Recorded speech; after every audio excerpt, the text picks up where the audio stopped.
Antes de começar, eu queria pedir a todos que estão aqui que se inscrevam no canal, compartilhem o nosso conteúdo e acione o sininho para receber todas as novidades, tá bom? Porque aí cada vez a gente vai poder fazer mais e mais episódios, que vai fazer muito bem para todo mundo. Nosso convidado de hoje é médico neuropediatra, mestre em neurociência, doutor em distúrbios da comunicação humana, com especialização em neurofisiologia, epilepsia e análise do comportamento. Ele atua na formação de profissionais de saúde e da educação e há mais de 2 décadas dedica-se ao cuidado de crianças com transtorno do neurodesenvolvimento. No episódio de hoje, vamos falar sobre os primeiros sinais que merecem atenção na infância, a importância do diagnóstico precoce, as diferenças entre TDAH e agitação comum, os desafios da inclusão escolar e como a ciência pode transformar vidas quando chega a quem cuida. Com vocês, Dr. Paulo Liberalesso.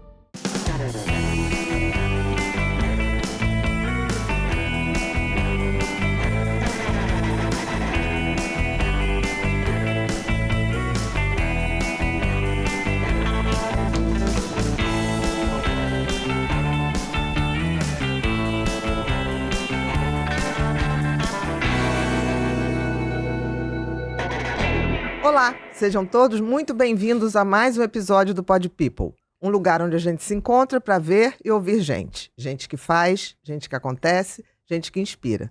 Nosso convidado de hoje é neuropediatra, mas eu diria que ele é a voz técnica, ética e humanizada quando se trata de neurodivergência. O nome dele, Dr. Paulo Liberalesso. Falei certo, Paulo? Perfeito, perfeito. Tudo bom, meu querido? Ana, obrigado pelo convite. Que isso. É uma delícia estar aqui com você. Acho que a gente vai ter um momento muito produtivo de trocas hoje. Eu acho também.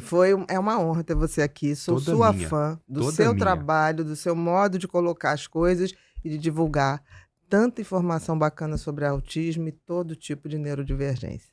Vamos trabalhar nisso hoje. Vai ser um vamos momento lá. muito rico, eu tenho certeza. Que as pessoas possam aproveitar, né? E Quem estiver consumir vendo muito, e tomara. consumir bastante para poder... Porque conhecimento é assim, a gente tem que jogar e dividir. Exatamente isso. É que nem livro, tem que ler e tem que dar para alguém. Eu sempre falo isso. E tem que doar, passar para o Pronto. próximo, né? Tem que inspirar alguém. Querido, antes de começar o episódio, queria te fazer uma pergunta muito simples. Quando é que você notou, em algum momento da tua vida, você falou assim, gente, o tempo está passando, eu já não consigo fazer coisas que eu fazia quando era tão jovem? Eu acho que o meu divisor de águas foi com 40 anos. Eu costumo dizer assim, eu sempre fui gordo a minha vida inteira, sempre tive sobrepeso, sempre fui assim. Mas até os 40 anos, o que o meu cérebro pensava, o meu corpo fazia. Isso era muito claro para mim. Então eu olhava um movimento, por exemplo, o meu cérebro criava aquele movimento e eu dava conta de fazer aquele movimento. Até os 40 anos isso funcionou assim. Depois dos 40 anos, eu comecei a perceber que nem tudo que o meu cérebro criava, o meu corpo... E eu tô falando de coisas simples, pular um negócio e tal. Até os 45 foi ok. Depois de 45 eu percebi que eu tava ficando velho de fato. Assim. E esse ano eu tô chegando com 50. Eu faço 50 daqui a 2 semanas. Bem-vindo ao clube. E aí eu percebi que eu tô velho de verdade. Bem-vindo ao clube. Não faça isso. O meu cérebro hoje, Ana, ele pensa coisas que eu olho e eu falo assim, não, eu sou capaz de fazer isso aqui. Eu tenho certeza que eu sou. Mas quando eu vou de fato fazer o movimento, o físico... O corpo já ele não sabe obedece. disso. Então eu acho que a partir dos 45 eu comecei a perceber que havia uma dissonância entre o meu cérebro e o meu corpo físico, né? Os músculos, os ossos, coisa e tal.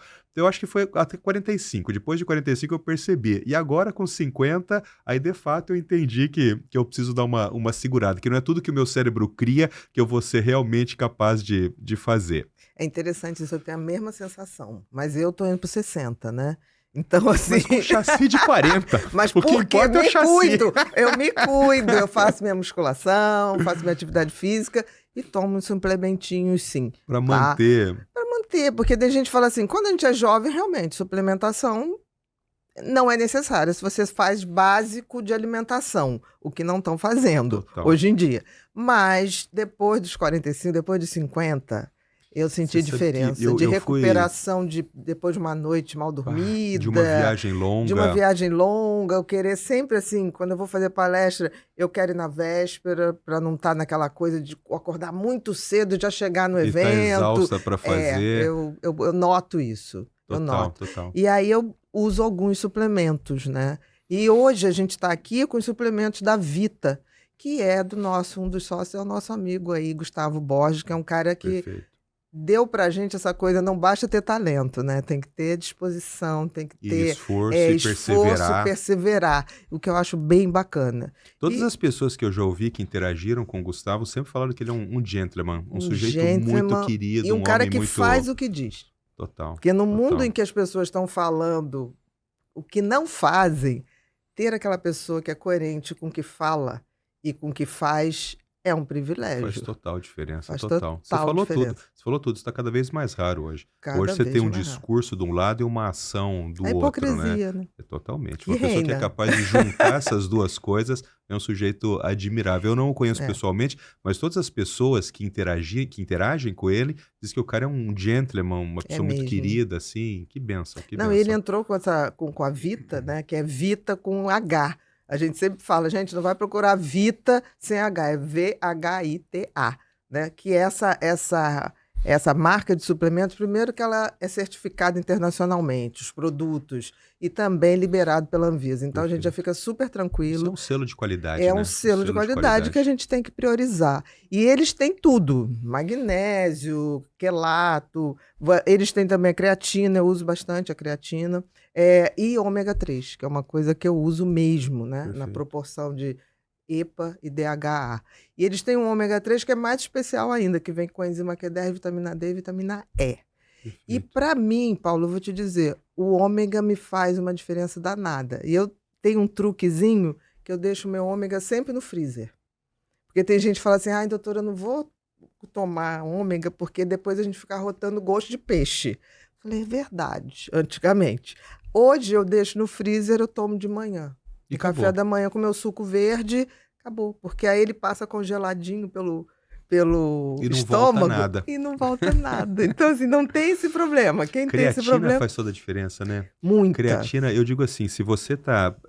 Você falou de musculação, eu infelizmente só descobri a importância da musculação há 3 anos atrás. Eu vou te falar que foi um divisor de águas na minha vida. Total. Eu era aquele cara totalmente sedentário, enfim. E até que um dia eu conheci um treinador, um cara que eu gosto muito, Kaique, que tá comigo até hoje, e ele falou uma frase que eu nunca mais esqueci. Ele falou assim, cara, se você quiser envelhecer bem, Com é dignidade, que eu digo. musculação. E aí eu falei Exatamente. assim, pô, Kaique, mas minha questão não é física, não é estética, nada disso. Ele falou assim, não, eu tô falando de você estar com 70 anos e você conseguir pegar uma lata. Eu tô Exatamente. falando de você conseguir levantar Levantar e de uma sentar cadeira. bem, de você não precisar de Exatamente. ajuda para tomar banho. Quando ele falou isso, minha ficha caiu. Eu falei, cara, verdade, né? A gente vai fazer uma sarcopenia, a gente vai perder músculo, enfim, é a hora de eu começar a fazer. E foi um divisor de águas para mim. Quando eu comecei a fazer musculação há 3 anos atrás, zero de estética, não é minha questão. Não, meu também. Eu faço para não ter osteoporose e ter Isso, pra funcionalidade. conseguir tomar banho sozinho, né? Exatamente, Conseguir tomar banho sozinho com exatamente. 80 anos.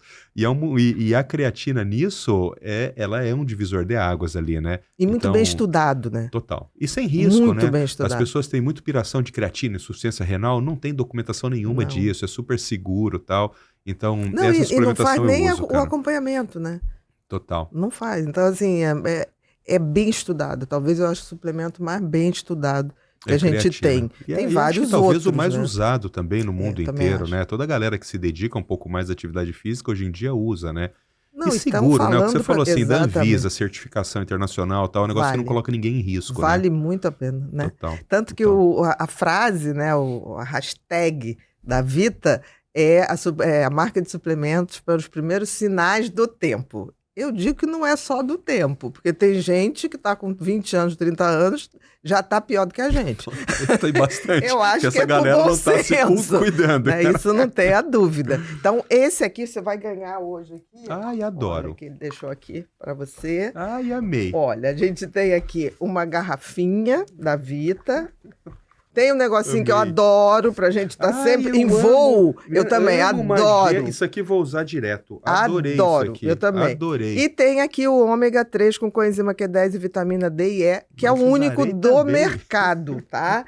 E tem a sacolinha aqui. Certamente, acho que sua esposa ou suas Não filhas tenha vão dúvida. Maria pegar. Clara vai. Vão pegar e Gustavo, usar. obrigado. Adorei os verdade. presentes. Que Deus abençoe. Amei. Amei. Não, E e usarei Evelyn- os 3. Não, e Minha a filha gente vai ficou usar a muito, sacolinha. a gente ficou muito, eu pelo menos, muito tranquila de recomendar uma marca que tem por trás pessoas que estão muito ligadas nessa questão dos artigos científicos, Total. e isso a gente até procura colocar as indicações, a gente sempre no episódio a gente tenta colocar ali os artigos também, Perfeito. porque tem pessoas que vão querer estudar e a gente já quer estimular esse tipo. A leitura né? nisso. E é Perfeito. prático, Adorei, Ana. Né? Obrigado. Amei os Nada, presentes. nada, Obrigado. agradeça aí o Amei. pessoal da Vita. Amei, amei. E aí, Bruno, o que que nós temos? Aproveitando também, Bia, quem tá assistindo aqui o Pod People, Uhum. pode ir lá no site da Vita, com H, como você falou. VHITA. Isso aí, .com.br, e usar o nosso cupom PodPeople lá no site da Vita e aproveitar aí tudo isso que vocês falaram agora. Que tem tudo, né? Tem de tudo. Pode escolher. Mas a gente está hoje batendo aqui, que eu acho bem legal, nesse ômega que tem coenzima Q10, vitamina D, vitamina E, que é o único do mercado que está associado. É E isso vale aí, muito Bia. a pena. Né? Não Perfeito. esquece de botar no freezer. Perfeito. Falei. Certeza. Tá? Meu querido, queria que agora você falasse um pouquinho de você. Qual foi o critério para fazer medicina e dentro da medicina, neuropediatria, e dentro da neuropediatria, esse teu conhecimento tão esclarecedor e uma coisa que eu sinto, né? Você tem essa coisa do conhecimento técnico, mas tem uma coisa da humanidade, de se botar no lugar dos pais, principalmente, sobre autismo e todos os outros quadros de neurodivergência. Você sabe, tem uma coisa, né, que eu sempre digo, e eu sei que isso soa estranho, mas eu nunca quis ser médico. Sabe aquele sujeito que fala assim, não, eu desde criança, eu nunca tive nada disso assim. Nenhum sinal. Nada. Na minha família, o único médico que tinha era meu irmão, né? Ele sempre quis ser médico mesmo. Eu perdi um irmão faz um tempo, ele sempre quis ser médico. Ele era mais velho Ele era que 2 você. anos mais velho. Teve um infarto, sujeito atleta tal, teve um Eu infarto me lembro quando e você se foi. falou. Mas eu nunca tive essa história de querer ser médico, sabe? Gente que fala, não, eu quero ajudar as pessoas. Eu nunca tive isso. Eu sempre quis estudar o cérebro. Desde criança, assim, eu sempre quis estudar o cérebro. Só que em determinado momento, eu devia ter, sei lá, uns 13, 14 anos, eu entendi que para estudar o cérebro, precisava ser médico, porque não tinha outra forma de acessar isso, né? Assim, de realmente acessar E isso. ter acesso à neurologia, à E psiquiatria. eu queria estudar, né? eu queria entender como que essa estrutura funcionava. E o único caminho que eu via ali era fazer a faculdade de medicina. Claro que quando você começa a fazer a faculdade de medicina, você se encanta, porque, né, uma ciência monstruosa e tal. Comecei a fazer a faculdade e me encantei por isso. Só que tinha uma coisa que me chamava muito a atenção, que eu tinha pavor de atender adulto.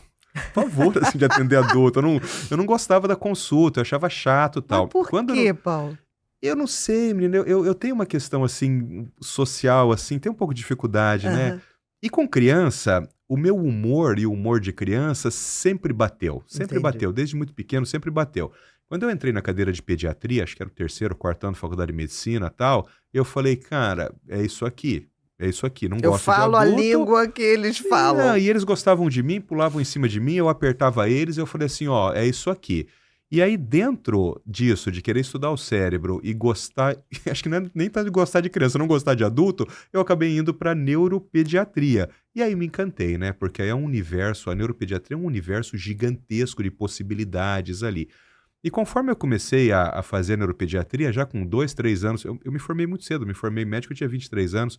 Aí eu fiz a residência de pediatria, fiz a residência de De neurologia. daí eu fiz o meu mestrado, fiz o doutorado. Então, quando eu fui começar a atender mesmo, eu era novo, eu tinha, sei lá, 28 anos, eu já estava atendendo as crianças mesmo, né? E aí eu me encantei por esse mundo e comecei a perceber que os transtornos do comportamento na infância, dentro desse universo, era o que me parecia de mais complexo. E eu falei, cara, quero estudar isso aqui é muito E complexo. tinha pouca gente que estudava. Pouca gente, e especificamente no autismo, se tu pensar, quando a gente se formou, eu tô com 25, 26 anos de formado, não tinha autismo. Na faculdade de medicina, nós tivemos uma aula de autismo e o que foi falado foi mãe geladeira. Eu tenho isso anotado. Isso, Foi falado que mãe era geladeira. horrível, né? As mães ficavam arrasadas. E para nós, na faculdade de medicina, tinha toda a lógica. Porque como ninguém sabia nada, há 26 anos atrás não tinha, 30 É verdade. anos, né? E aí quando você ouvia a história da mãe geladeira, aquilo fazia toda a lógica. Você falava assim, mas essas mães são muito danadas, né? Olha com o que elas fazem. Como a elas são repercussão. frias, né? Não é? Olha que causou essa frieza nessa Cara, e depois, criança. quando você começa a entender as coisas, você começa a pensar como que a gente pôde, durante tantos anos, imaginar uma coisa que hoje para nós é tão claro, né? Mas tão claro que não tem cabimento, que não tem pé e que não tem cabeça. Enfim, aí quando eu comecei a Acho que a estudar medicina até deve um perdão, um pedido Não há de dúvida. desculpas às mães de autistas. Você sabe que quando o Léo Kanner começa a falar isso na década de 40, na verdade um outro sujeito criou esse termo, mas ele incorporou e ele começou a falar nisso. Antes dele morrer, ele faz um pedido de desculpa, mas é um pedido de desculpa velado, em que ele diz assim, ele não pede desculpa, mas diz assim, eu fui mal interpretado. Não era exatamente isso que eu queria dizer. E aí no Não livro era A Fortaleza Vazia, aí mas você entende que ele se arrependeu, que no final da vida Kanner compreende que não era aquilo e tem ali uma meia. mal agembrado assim, mas dá para entender que ali naquele momento ele já compreende que não era aquilo, né? É E verdade. aí, enfim, como isso eu achei muito complexo e eu gostava de estudar coisas complexas, daí eu comecei a ir para o autismo. E autismo é um mundo. Aí o autismo, é impossível você estudar autismo e outras coisas na medicina. O autismo, ele te toma, se você for estudar de verdade, ele toma 100% do seu teu tempo, né? E hoje é isso que eu faço. Eu há muitos anos, dentro do autismo, eu vou estudando pedaços ali do autismo, né? Mas E até mas porque atualmente... autismo não vem sozinho, né? Nunca. Aí Eu você falo tem autismo é o DSM inteiro, porque na verdade é o transtorno mais comórbido que tem o autismo. É verdade. Então você vai no autismo, você já vai pro TDAH, você já vai pro TOD, você vai pro transtorno de conduta, você vai pra esquizofrenia e quando você vê, você está estudando Vai para epilepsia. para epileptologia. A minha É. primeira formação é epileptologia. O meu mestrado é em epileptologia. E aí você se perde nesse mundo assim, né? E eu tenho eu acho que é uma característica, uma vantagem, Ana, que eu gosto de estudar, mas o fato de aprender coisas é reforçador para mim. Eu lembro quando eu era novo, né? O pessoal falava assim, vamos sair para ir no cinema? Eu até ia, mas se houvesse a possibilidade de uma forma delicada, de eu dizer assim, olha, eu prefiro ficar em casa lendo, me dava mais prazer. Entendi. E aí, então, enfim, e pra gente, né, que no mundo da ciência, a leitura é o básico, é dali que a gente consome as coisas, né? Então eu sempre tive essa sorte de gostar de estudar. Essa vantagem, que se eu pudesse escolher entre né? futebol e ler alguma coisa, eu preferia ler Ler alguma alguma coisa. coisa. O que é raro, né? Muito A raro. gente ter isso. O que é uma pena. É Uma pena. Eu costumo dizer que nada torna uma pessoa mais interessante do que o conhecimento. Nada. Esses dias eu estava falando com meu filho, eu tenho um de 20, um menino de 20 e uma menina de 16, né? O Luiz Eduardo e a Maria Clara. Eu estava falando com meu filho que eu tenho uma curiosidade para daqui a uns 20 anos, talvez, 30 anos, olhar duas pessoas de 25 anos conversando sobre o que é que elas vão falar. Porque o conhecimento, ele vem da leitura, ele não vai brotar na sua cabeça por outro mecanismo, ele vem da leitura, né? E como as pessoas hoje não têm mais o hábito de ler, de ler nada, né? Sobre o que essas pessoas vão falar, né? Qual vai ser o tema, como que elas vão retomar assuntos do passado se elas não leram, se elas não têm acesso à literatura. Então é uma pena, na verdade, é uma pena o que a gente está fazendo com a cognição humana, né? Não, e não só não estão lendo, como não estão escrevendo mais, né? Total. Assim, eu adoro esses caderninhos porque eu gosto de escrever. Eu até hoje escrevo meus livros à mão. Eu também. A Bic. E não sou patrocinada Eu pela também. Bic, não, tá? Um livro dá em média aí 7 a 8 Bics. Né? Então eu já sei mais ou menos em que pedaço eu tô, não contando folhas, é pelo número de canetas que eu já tô que usando. você gastou para aquilo. E vou te dizer, não quero mudar. Porque tem gente que fala assim, nossa, mas isso é pré-histórico. Eu falei, olha, mas conecta, é como eu organizo o meu pensamento. Total. Porque o pensamento é muito mais veloz do que você consegue escrever. Na hora que eu tenho que escrever, eu tenho que desacelerar o pensamento para poder expressá-lo. E isso me organiza. A escrita, ela está sendo desconstruída. Exatamente. A escrita está sendo desconstruída, o que é uma pena. Se você observar historicamente, as sociedades que não desenvolveram a grafomotricidade, elas desapareceram. Por exemplo, os sumérios, né? Você vai perceber na nossa conversa que tem muitas coisas que eu falo que a utilidade é muito pequena, mas é que são interessantes. Mas isso é cultura geral, Os que sumérios- é fundamental para Os os sumérios, médicos. eles não mantiveram a cultura deles de uma forma escrita. O que a gente entende hoje dos sumérios é muito pouco, porque era uma tradição oralizada. Então, Exatamente. hoje, a gente desconstruir a escrita, nós estamos comprometendo severamente o futuro da humanidade, severamente. Você veja, não é uma questão de tempo. Se você pegar a pintura rupestre, nós sabemos hoje sobre aquela ocasião por conta do que eles escreveram da pintura rupestre. Exatamente. E os sumérios, as coisas se perderam, porque eles não têm isso. Então, todas as vezes que eu vejo essa inclusão digital de uma forma tão assombrosa como a gente vê hoje, as pessoas deixando de produzir conteúdo, coisa e tal, eu sempre penso no futuro, como é que vai ser daqui a 30, 40 anos. Quer dizer, hoje você vê, eu acho um luxo você pegar um livro de papel para você ler. Também acho. Para mim Hoje, chega a ser ostentação. cara, hoje você vai no shopping, por exemplo, há 20 anos atrás você ia no shopping, numa cafeteria, metade das pessoas ali estavam com um Estavam livro na lendo. mão. Hoje Exatamente. não tem mais livro na mão. Tem nem E livraria, né, estão Paulo? acabando, estão Estão acabando. acabando, E isso é assim. uma pena, E as assim, não... pessoas se reuniam, né? Dentro das livrarias tinha cafeteria e as pessoas pegavam um livro e ficavam lendo. Clube de livro. Clube Na do minha livro, adolescência, o clube de exatamente. livro era o momento, assim, era quando você acabava o livro, você tinha 2 semanas para ler o livro. E chegava em tal dia, todo mundo trocava o livro entre si. Cara, Exatamente. isso aí do ponto de vista social, de você conhecer pessoas. A gente se reunia sábado de manhã, isso na minha adolescência, na minha mocidade, se reunia para cada um contar sobre o livro que tinha lido. E daí você falava, pô, esse livro aqui é interessante para mim, vamos trocar o meu com o teu. Isso é uma coisa que hoje em dia simplesmente desapareceu, né?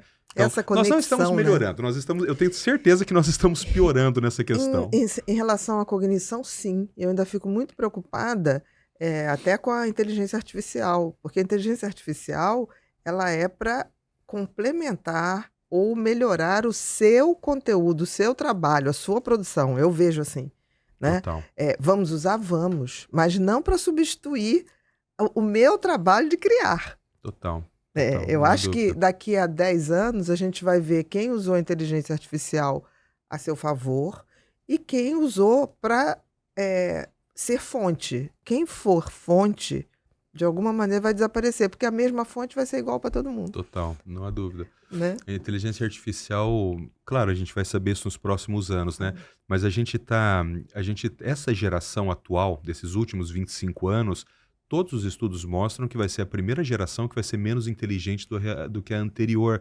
E isso tem um impacto gigantesco, porque a inteligência ela tem um fundo genético, né? Então, se a cada geração a gente perde alguns pontos de QI, nós estamos degenerando o cérebro humano Os para os que virão. próximos 25, 50, para os nossos netos, os nossos bisnetos, coisa e tal. E não tem volta, né? Não. Não tem o caminho de volta disso, né? Quer dizer, a exposição a telas, por exemplo, eu sempre falo assim, o Brasil hoje tem uns médicos que eu falo assim, eles são os loucos da tela, né? Quer dizer assim, o cara parece que é uma coisa satânica a tela. Não é por aí também. Você estava falando de mães de crianças autistas, eu tenho muito cuidado quando eu vou falar isso com as mães. Eu trabalho com pessoas classe AAA que pegam um avião para ir numa consulta Uhum. e eu faço trabalho voluntário com pessoas que, de Não fato, teriam não têm como. não têm o que comer, elas não Uhum. têm o que comer. Então eu sempre tenho muito cuidado com isso, porque às vezes você chega para uma mãe como essa, um menino de 4 anos de idade, autista nível 3 de suporte, deficiência intelectual. O pai faz 3 anos, pegou as coisas dele e foi embora. Tá na casa ali a mãe e essa criança. Aí você chega para ela e fala assim, vou dizer uma coisa para a senhora, não pode expor a tela e assim, e começa a falar regra para ela. Ela chega para você e fala assim, Dr. Paulo, mas eu preciso cozinhar. Exatamente. Eu preciso tomar banho. Você sabe, você estava falando de tempo, né? Sabe quando que minha ficha caiu com essa história da relação de mãe e filho? Há muitos anos atrás, uns 15, 17 anos atrás, eu estava atendendo uma mãe, estava atendendo uma criança, lembro como se fosse hoje, a minha paciente até hoje. Era uma menininha dos seus 8 anos de idade, ela tinha uma paralisia cerebral, mas ela andava, tá? Mas tinha uma perda de força de um lado, autista com deficiência intelectual. Autista nível 3. 3. 3 e Uhum. comportamento agressivo violento. Aquela criança assim que você precisa estar a todo momento com ela, porque ela se coloca em risco de vida se ela ficar solta numa casa sozinha. E a mãe, uma hora da consulta, encheu o olho de lágrima. E, eu fico emocionado só de Só de lembrar. lembrar. Ela encheu o olho de lágrima, ela falou assim pra mim, Dr. Paulo, sabe qual é a minha maior dificuldade hoje? Fica até com vontade de chorar. A gente vai ficando Não, mas eu velho, a gente vai ficando entendo. velho, vai ficando Não, mas emotivo. eu sempre fui. Agora tá um pouquinho mais. Eu tô velho, tô ficando emotivo. Ela falou assim pra mim, Dr. Paulo, a minha dificuldade hoje é ir ao banheiro.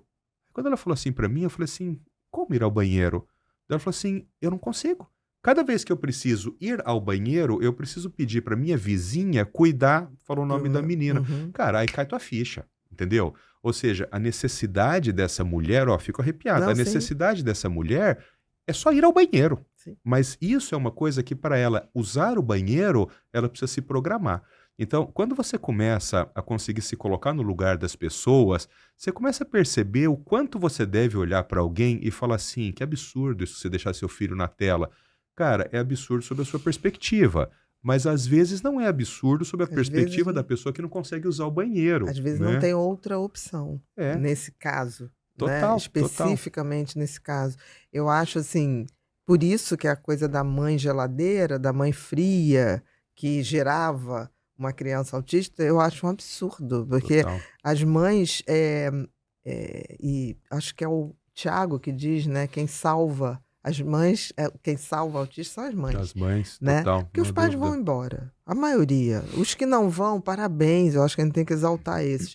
Mas eles não têm Ah, e posso te o falar uma sofrimento. coisa? Eu não acho que tem que exaltar, não. Eu acho que pai faz a sua Não obrigação. exaltar, porque assim, esses caras são heróis, no sentido assim, estão cumprindo. Não, o que eu tô falando, Eles estão Paulo, cumprindo a sua obrigação. exatamente. Quando mãe chega pra mim e no consultório, às vezes tá o pai do lado e a mãe fala assim, ai, doutor Paulo, olha, eu tenho que agradecer tanto por esse marido que eu tenho, coisa e tal. Eu falo assim, cara, você não tem que agradecer nada. É a obrigação dele. O cara que tá sustentando a família, que tá trabalhando enquanto É você tá... obrigação ética. Ele tá fazendo né? a parte dele, ele não tá fazendo o favor. Quando mãe fala assim, ai, porque o meu marido me ajuda, não, ele não te ajuda. Faz parte da relação, você fazer a sua parte de mãe Da e parceria, mulher, ele né? fazer a parte de pai e homem, coisa e tal. Porque as mulheres têm essa tendência, eu não sei se isso é uma coisa mundial, mas no Brasil, de se colocar numa posição que quando elas casam com o cara, e o cara é educado, é gentil, trata bem, paga a conta, elas acham que o cara é o cara. E na verdade não. Ele tá fazendo o que se espera que de Mas fato eu um homem... acho que isso Só que é tá uma coisa raro, né? cultural. Tá raro, né? Eu acho que é uma coisa cultural. Eu acho que a América Latina, isso é explicitamente pior, né? O machismo, essa coisa. Europa, eu acho que é um pouco menos. Estados Unidos depende do estado. Mas, assim, eu acho que culturalmente os homens sempre falaram educação dos filhos com as mulheres. E Pronto. as mulheres acabaram incorporando isso. Se Mas eu colocando concordo. nessa posição... Eu concordo. Eu até brinco que homem tem que saber o seguinte: ele pode não querer casar e não case. Porque o casamento requer uma corresponsabilidade. Total. Porque tem homem que casa, por que você casou? Porque casei. Não, pensa. Porque às E vezes vou você complementar, as mulheres têm que saber que não é uma obrigação ter filho. também. Porque esses dias eu escrevi um texto para uma revista que se chama assim, uma reflexão sobre a maternidade compulsória. No Brasil, acho que na América Latina, parece que se você é mulher e você não tem um filho, a sua história ela ficou incompleta, entendeste? Só que não, isso deveria Claro que não. ser. Tem aquele livro, Precisamos Falar de Kevin, Sim, sim, maravilhoso. maravilhoso, e para mim aquilo lá não é um livro sobre o menino, é um livro sobre a mãe do menino, Exatamente. porque ela foi obrigada a uma maternidade compulsória e a trama do livro, tem um filme também sobre isso, a trama do livro fala muito mais sobre ela do que sobre o menino. O menino ele é o produto final, ele é uma consequência do que aconteceu. Mas o grande problema é quando as mulheres passam a ter a falsa percepção de que se elas não tiverem filhos, a vida dela foi incompleta. Cara, eu conheço grandes mulheres que não tiveram filhos, e elas falam, não é pra mim, eu não quero, os meus E é objetivos... tão bacana isso, né? E Ter você essa reconhecer liberdade, né? isso Exato. e viver bem com isso, né? Mas a sociedade olha mal. Olha muito uma mal. mulher que fala que não quer ter filho, parece assim, meu Deus, mas então você é menos mulher do que a mulher que teve o filho, É né? pior, eu acho que fala assim, essa pessoa detesta criança. É. E de repente lida com criança de forma Às mágica vezes até. melhor do que a mãe, né? Exatamente. Ou então, se ela lida bem com as crianças, fala-se assim: ah, mas é porque você não tem. Ela nunca é o suficiente. Ela sempre vai ser marginalizada de Total. alguma forma. Nunca é o Mas suficiente. eu acho que a gente tem que abrir essa discussão. Essa questão de instinto materno nasce com a mulher. Não nasce.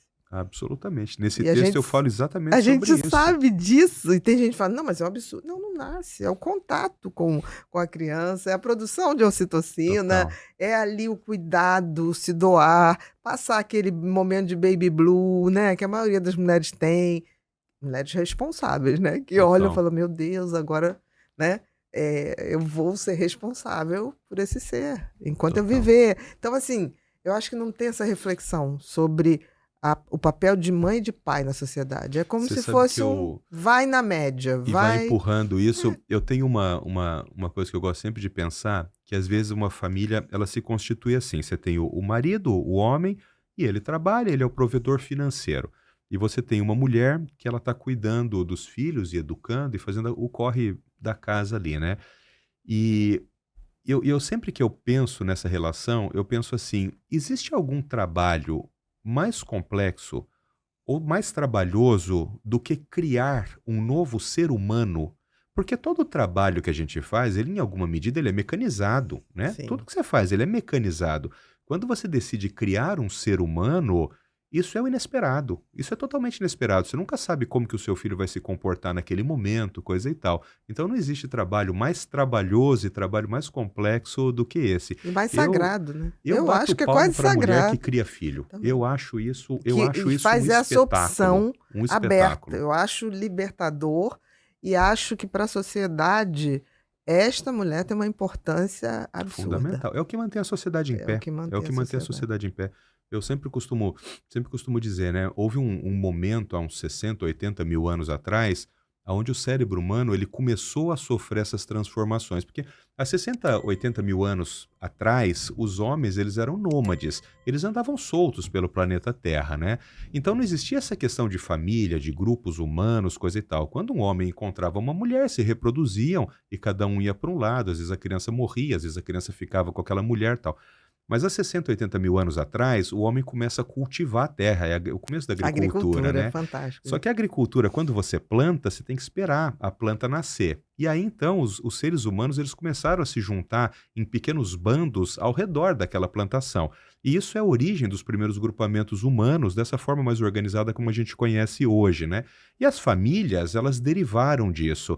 Só que para que isso fosse possível, o cérebro humano precisou sofrer uma transformação gigantesca.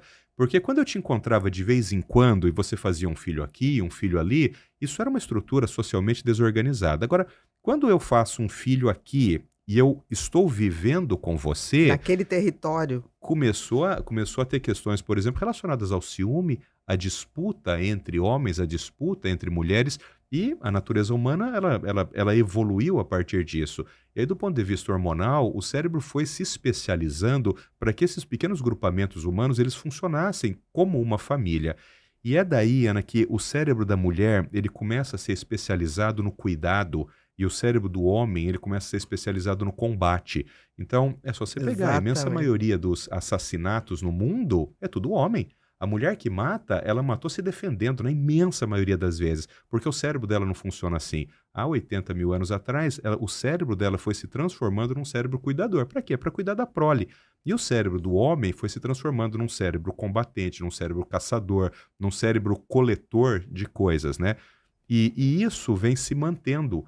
Quando hoje a gente, em alguma medida, tenta perverter essa ordem, não vai funcionar em muitas vezes.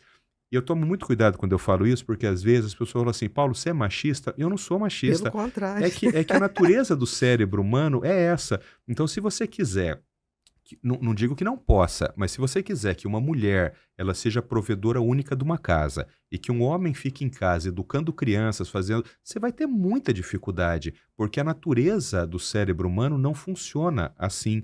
Então, eu sempre no consultório eu gosto de ensinar isso, porque tira um pouco o peso das mães que falam, puxa, mas eu só fico Ô, em minha casa. querida. Obrigado, linda. Obrigada, Rose. Obrigado. Me fizeram uma propaganda enorme desse chá. Prova, é da casa. E outra, disseram que tem gengibre, eu já falei que gengibre é termogênico, que eu pretendo sair daqui mais magro com esse chá. Corre o risco. Eu falei que qualquer 3 quilos eu quero Corre perder risco. tomando esse chá. Corre o aqui, ó. risco. E eu Mas eu gosto... acho bacana você colocar isso, porque a gente tem que pensar que o conhecimento não é uma coisa de agora. Né? Total, O não há autoconhecimento requer conhecimento da espécie, é o dúvida. mínimo. Total. É a origem né? das É a coisas, a origem origem das das coisas, né? E quando eu estou ensinando isso em aula, Ana, eu sempre digo assim, se você pegar o corpo do homem e o corpo da mulher, eles são muito diferentes. Você não vai comparar a potência muscular de um homem com a potência muscular de uma mulher. Não tem A como. capacidade respiratória de um homem é muito maior. A capacidade cardiovascular do homem é muito maior. O cérebro do homem é maior e mais pesado. Por quê? Porque o corpo do homem, ele foi desenvolvido para algumas coisas, para algumas tarefas, para algumas habilidades, para o combate. E o corpo da mulher foi desenvolvido para o cuidado. Então, quando a gente tenta atualmente perverter isso, a gente está indo contra quase 100 mil anos de evolução, né? Do início dos Homo sapiens da humanidade. Quando você volta um pouco mais para trás, se você pegar o Homo erectus, por exemplo, se você pegar o homem de Neandertal, o homem de Cro-Magnon, isso não existia. Tanto que os corpos, na neuropaleontologia, isso é muito estudado, os corpos desses animais, antes do Homo sapiens, eles eram muito parecidos. As mulheres eram caçadoras, né? A questão da coluna, do diafragma, do tamanho da cabeça, tal. Só que na evolução, isso foi se especializando e foi transformando os Homo sapiens em estruturas biológicas muito diferentes. Então, eu tenho muita dificuldade em entender hoje essas obrigações que a gente tenta colocar, por exemplo, nas mães das crianças autistas, mas das mulheres de uma forma geral. Porque esse cérebro não funciona assim. Então, quando você pede para que um cérebro que foi estruturado nesse sentido passe a partir de agora a funcionar de uma outra forma, nós vamos falhar miseravelmente na maior parte das vezes, né? Porque você pode, pela vontade, tentar, mas a natureza neurobiológica, ela não é essa. Isso não quer dizer, você até mesmo falou, o direito da mulher de não ter filhos. Claro, pelo contrário, mas conhecer isso, e eu acho assim, o próprio homem, quando também estuda essa evolução da nossa espécie, ele vê que a mulher tem que ser tratada de uma determinada maneira. Porque foi o que você falou. São dois seres, mas um é de cuidadora, o outro é de combate, de combater. Total. Então a gente tem que respeitar um pouquinho a natureza. Não é que você seja obrigado a reproduzir esse padrão da natureza. Mas você não pode também reverter esse padrão achando que não vai ter um custo. Eu acho curioso quando eu ouço, às vezes, não sei se vale a pena entrar nisso, mas às vezes eu ouço mulheres falando assim, nós não precisamos dos homens, de uma forma geral. E eu sempre penso assim, mas você aguenta levar uma viga de 80 quilos? Porque eu não estou falando de sexo, de procriação ou da de espécie. parceria conjugal, assim, não quer você dizer nada consegue disso. construir um prédio levando 80 quilos com mais 2 homens nas costas, com mais 2 mulheres nas costas? Você de fato consegue fazer isso? Você consegue passar um dia inteiro quebrando pedra para construir uma estrada? Não, você não consegue fazer isso.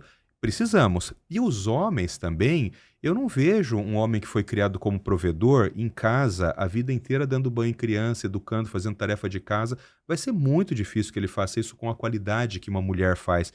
Ele pode até fazer. Ele tem deve. alguns que deve Na fazer. minha casa, fui sempre eu que estudei com os meus filhos. A minha esposa, ela não sei, não gostava, não era o dela, e eu adorava chegar em casa à noite e a Maria fala assim pra mim, papai, hoje tem que estudar a Revolução Francesa, adoro, porque daí, Vou até desenhar pra você, cara, filha. saía daquela coisa pesada, tal, sentava, estudava, delícia aquilo, sabe? Mas assim, a educação dos meus filhos foi minha mulher, eu tive uma participação mínima, assim, de tarefas, de coisa de escola, mas quem criou os nossos filhos foi a minha esposa. E glória a Deus, porque foi isso que fez... Com a sua parceria. Com a minha parceria. Todo dia havia coisa, mas eu fui o provedor. E ela fez o trabalho pesado da criação mesmo, né? Ou seja, a gente fez o que 80 mil anos atrás foi determinado como deveria ser. De maneira gentil e educada. E funciona. E funciona. Você falou uma frase boa, não é determinismo. Né? Não, quer dizer de assim, jeito nenhum. não tem que ser assim. Mas se a gente conseguir se aproximar disso e um cede um pouco, outro cede um pouco, e cada um faz o seu trabalho e mais um pouco do outro, coisa e tal, na imensa maioria das vezes isso vai dar muito certo, né? Não, e até nas parcerias, você vê casais, né, que homem com homem, mulher com mulher, você vê que também reproduz, um tem mais uma coisa provedora, o outro tem mais o cuidador. Total. Você e vê é um isso esquema que funciona. na parceria, isso não é determinismo.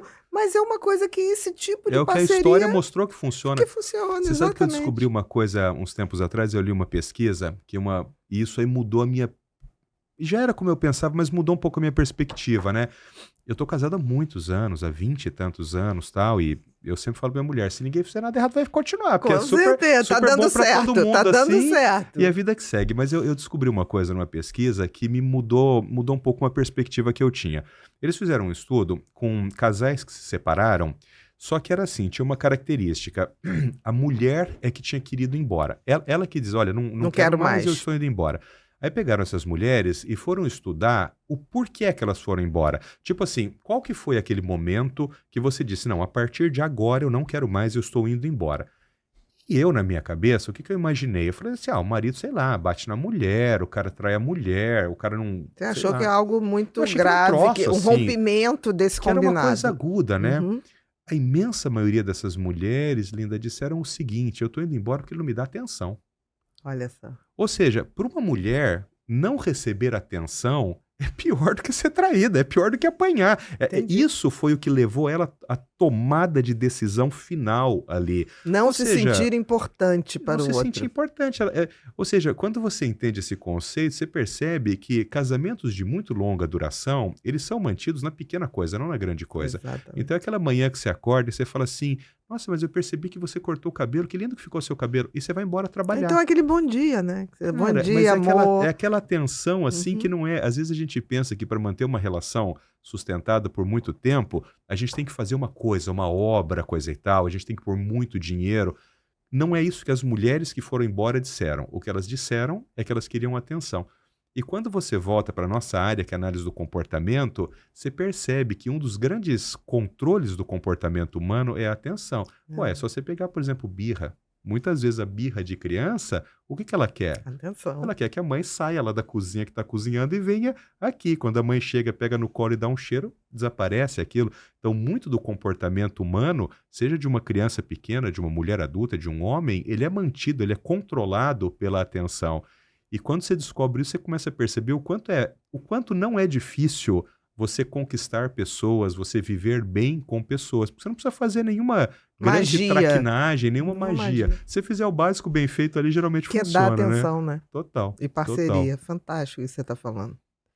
Querido, dentro da neuropediatria, quais são os quadros de neurodivergência mais comuns que você lida O com isso todo autismo e a dia? deficiência intelectual. É claro que com as suas comorbidades eu acabo vendo muitas crianças epiléticas, acabo vendo muito transtorno opositor, desafiantes de autoridade, alguns transtornos de conduta, mas o autismo e a deficiência intelectual é o meu dia a dia, assim. Praticamente todos os meus pacientes hoje, eles ou Uhum. são autistas ou deficientes intelectuais, Ou ou eles têm as deficiência duas intelectual coisas com autismo, com que é autismo, o mais frequente, que é o mais né? É o mais frequente. frequente. E fala pra gente, para o público poder colocar um resumo do que seria o autismo e os níveis, né, de Perfeito. suporte. O autismo, ele é um transtorno do comportamento humano. Claro que isso é uma visão super global, mas ele é isso, ele é um transtorno do comportamento humano, em que ele vai comprometer o comportamento humano nas suas mais diferentes áreas. Então, por exemplo, ele vai comprometer o comportamento humano na comunicação vocal. Então, são crianças que, na sua imensa maioria, vão ter atraso de desenvolvimento de fala. Às vezes, a criança não tem um atraso do desenvolvimento da fala, ela até fala, mas ela não se comunica. Então, são crianças que têm aquele desenvolvimento gestáltico, né, da fala, em que ela fala, mas ela fala, por exemplo, ecoando um desenho de um personagem, ou ela fala repetindo o que a mãe falou uma semana atrás. Então, ela até fala, mas é esvaziado de comunicação. Então, isso é uma grande questão dentro do transtorno do espectro do autismo, que é o atraso do desenvolvimento da fala e da comunicação. Uma outra questão no autismo, que talvez seja o cerne do autismo, é a dificuldade da interação pessoal. Porque você poderia não falar e ter uma interação fantástica. Tem crianças, né, que levam mais tempo para falar, mas tem uma interação total, super. né? Ou o mutismo seletivo, o antigo mutismo de Kussmaul, né, na psiquiatria, vocês escreveram isso há muitos anos atrás, o mutismo de Kussmaul, o mutismo psiquiátrico, são crianças que não falam em muitas contingências sociais, mas são crianças totalmente normais, elas se comunicam, elas brincam e tal. O transtorno do espectro do autismo, ele compromete muito a interação social. Então, a forma como a criança interage com as outras crianças, ela é diferente. Eu gosto de pensar, Ana, de uma forma que para mim explica muita coisa. O comportamento humano, ele é aprendido por cópia. E o exemplo clássico disso é a moda. Você já percebeu que se você for na praia, as mulheres elas estão com biquínis muito semelhantes, com maiôs muito semelhantes? Cores se você vai... até, né? Muito. Porque tem a cor da Tudo, da corte moda. de cabelo. Você isso. não vai ver uma pessoa hoje com corte de cabelo da década de 60. Por quê? Porque o comportamento humano, ele é aprendido por cópia. Então, eu não sei se você já teve essa percepção, mas me chama muita atenção. Você já viu que pessoas autistas nível 1 de suporte, elas se vestem, eu vou colocar isso entre aspas, tá? De uma forma esquisita. elas se vestem às vezes de uma forma esquisita. Não é feio nem bonito, é diferente.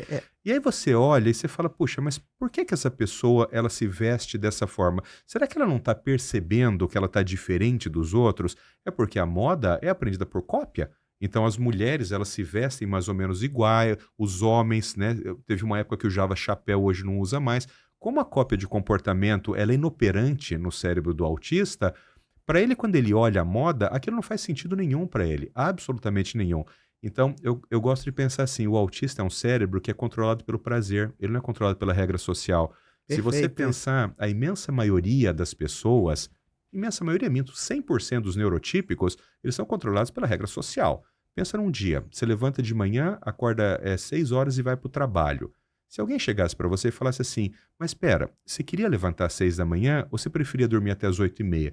Puxa, eu preferia dormir até as 8h30. Então por que você não dorme? Porque o meu comportamento é controlado pela norma social. Então se alguém marcou um paciente às 7 horas, existe uma regra social que diz, olha, eu tenho que estar lá às 7 horas.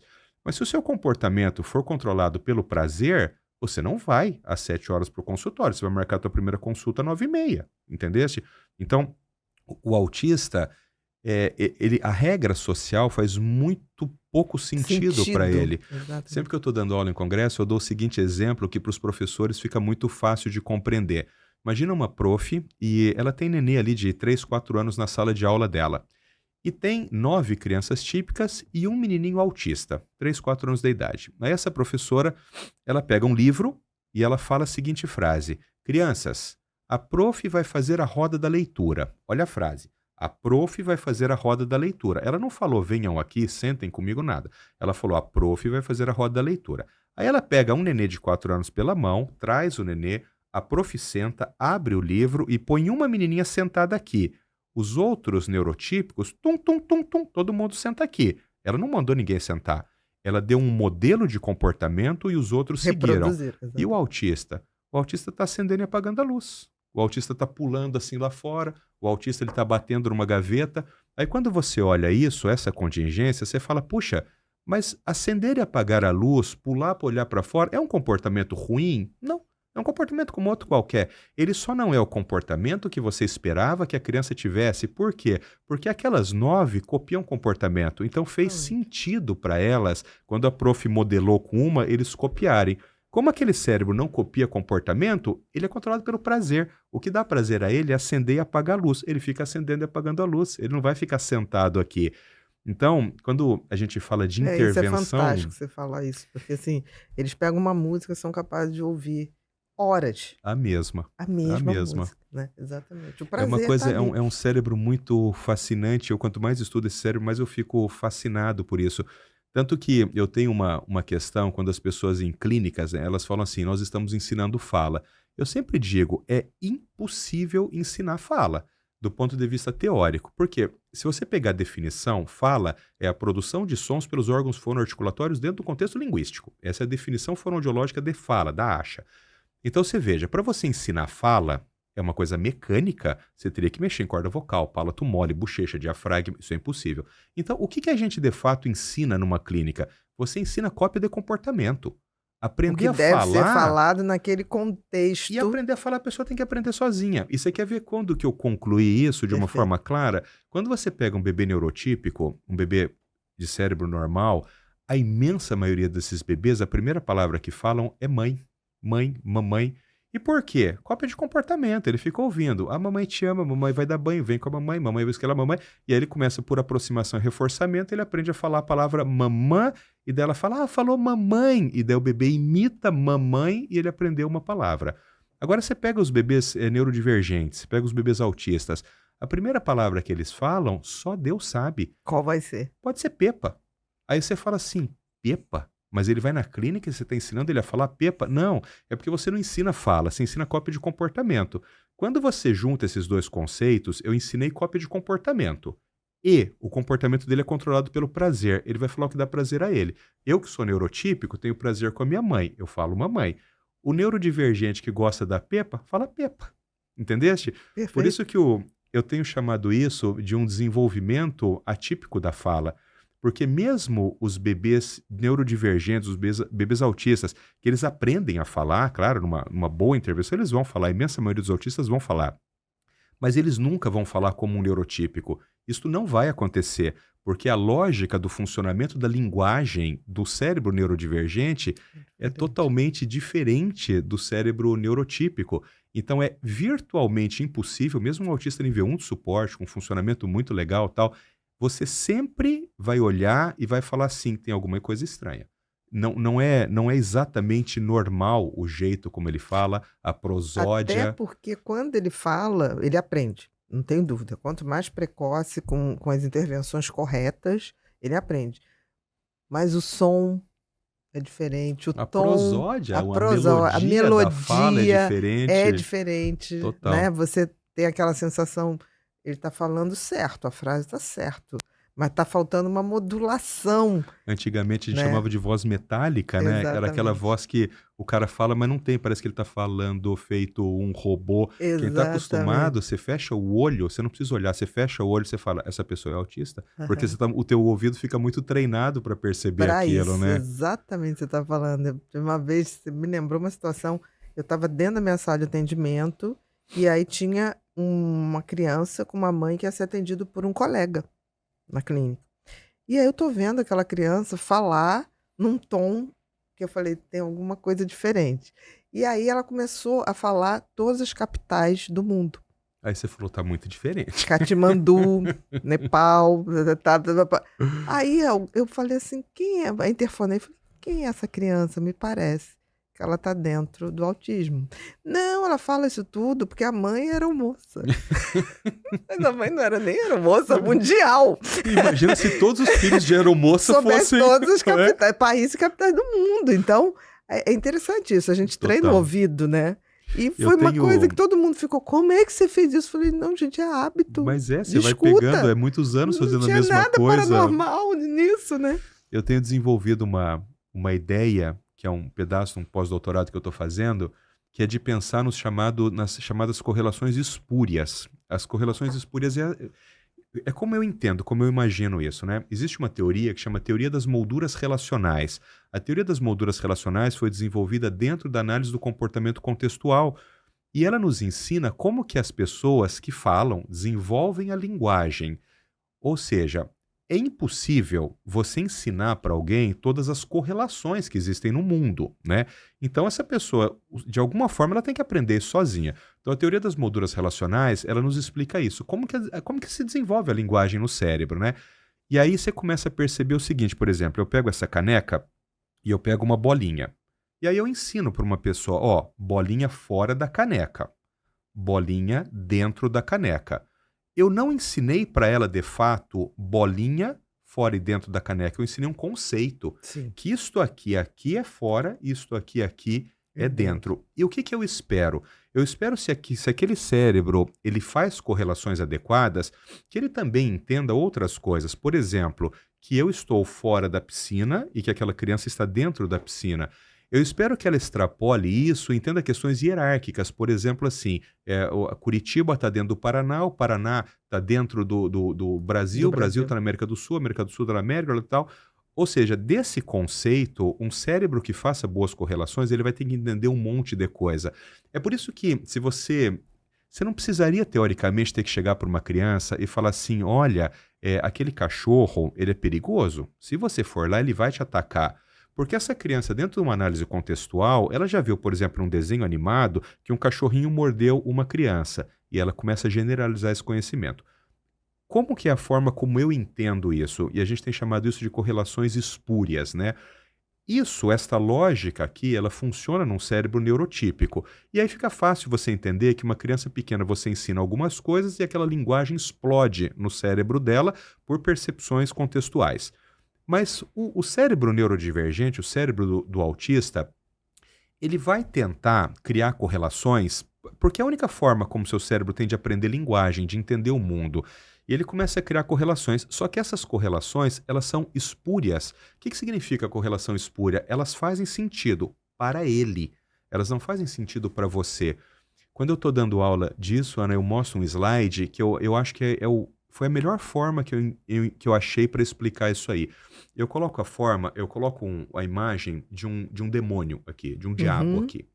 E aí eu pergunto para as pessoas assim, qual que é o oposto de demônio?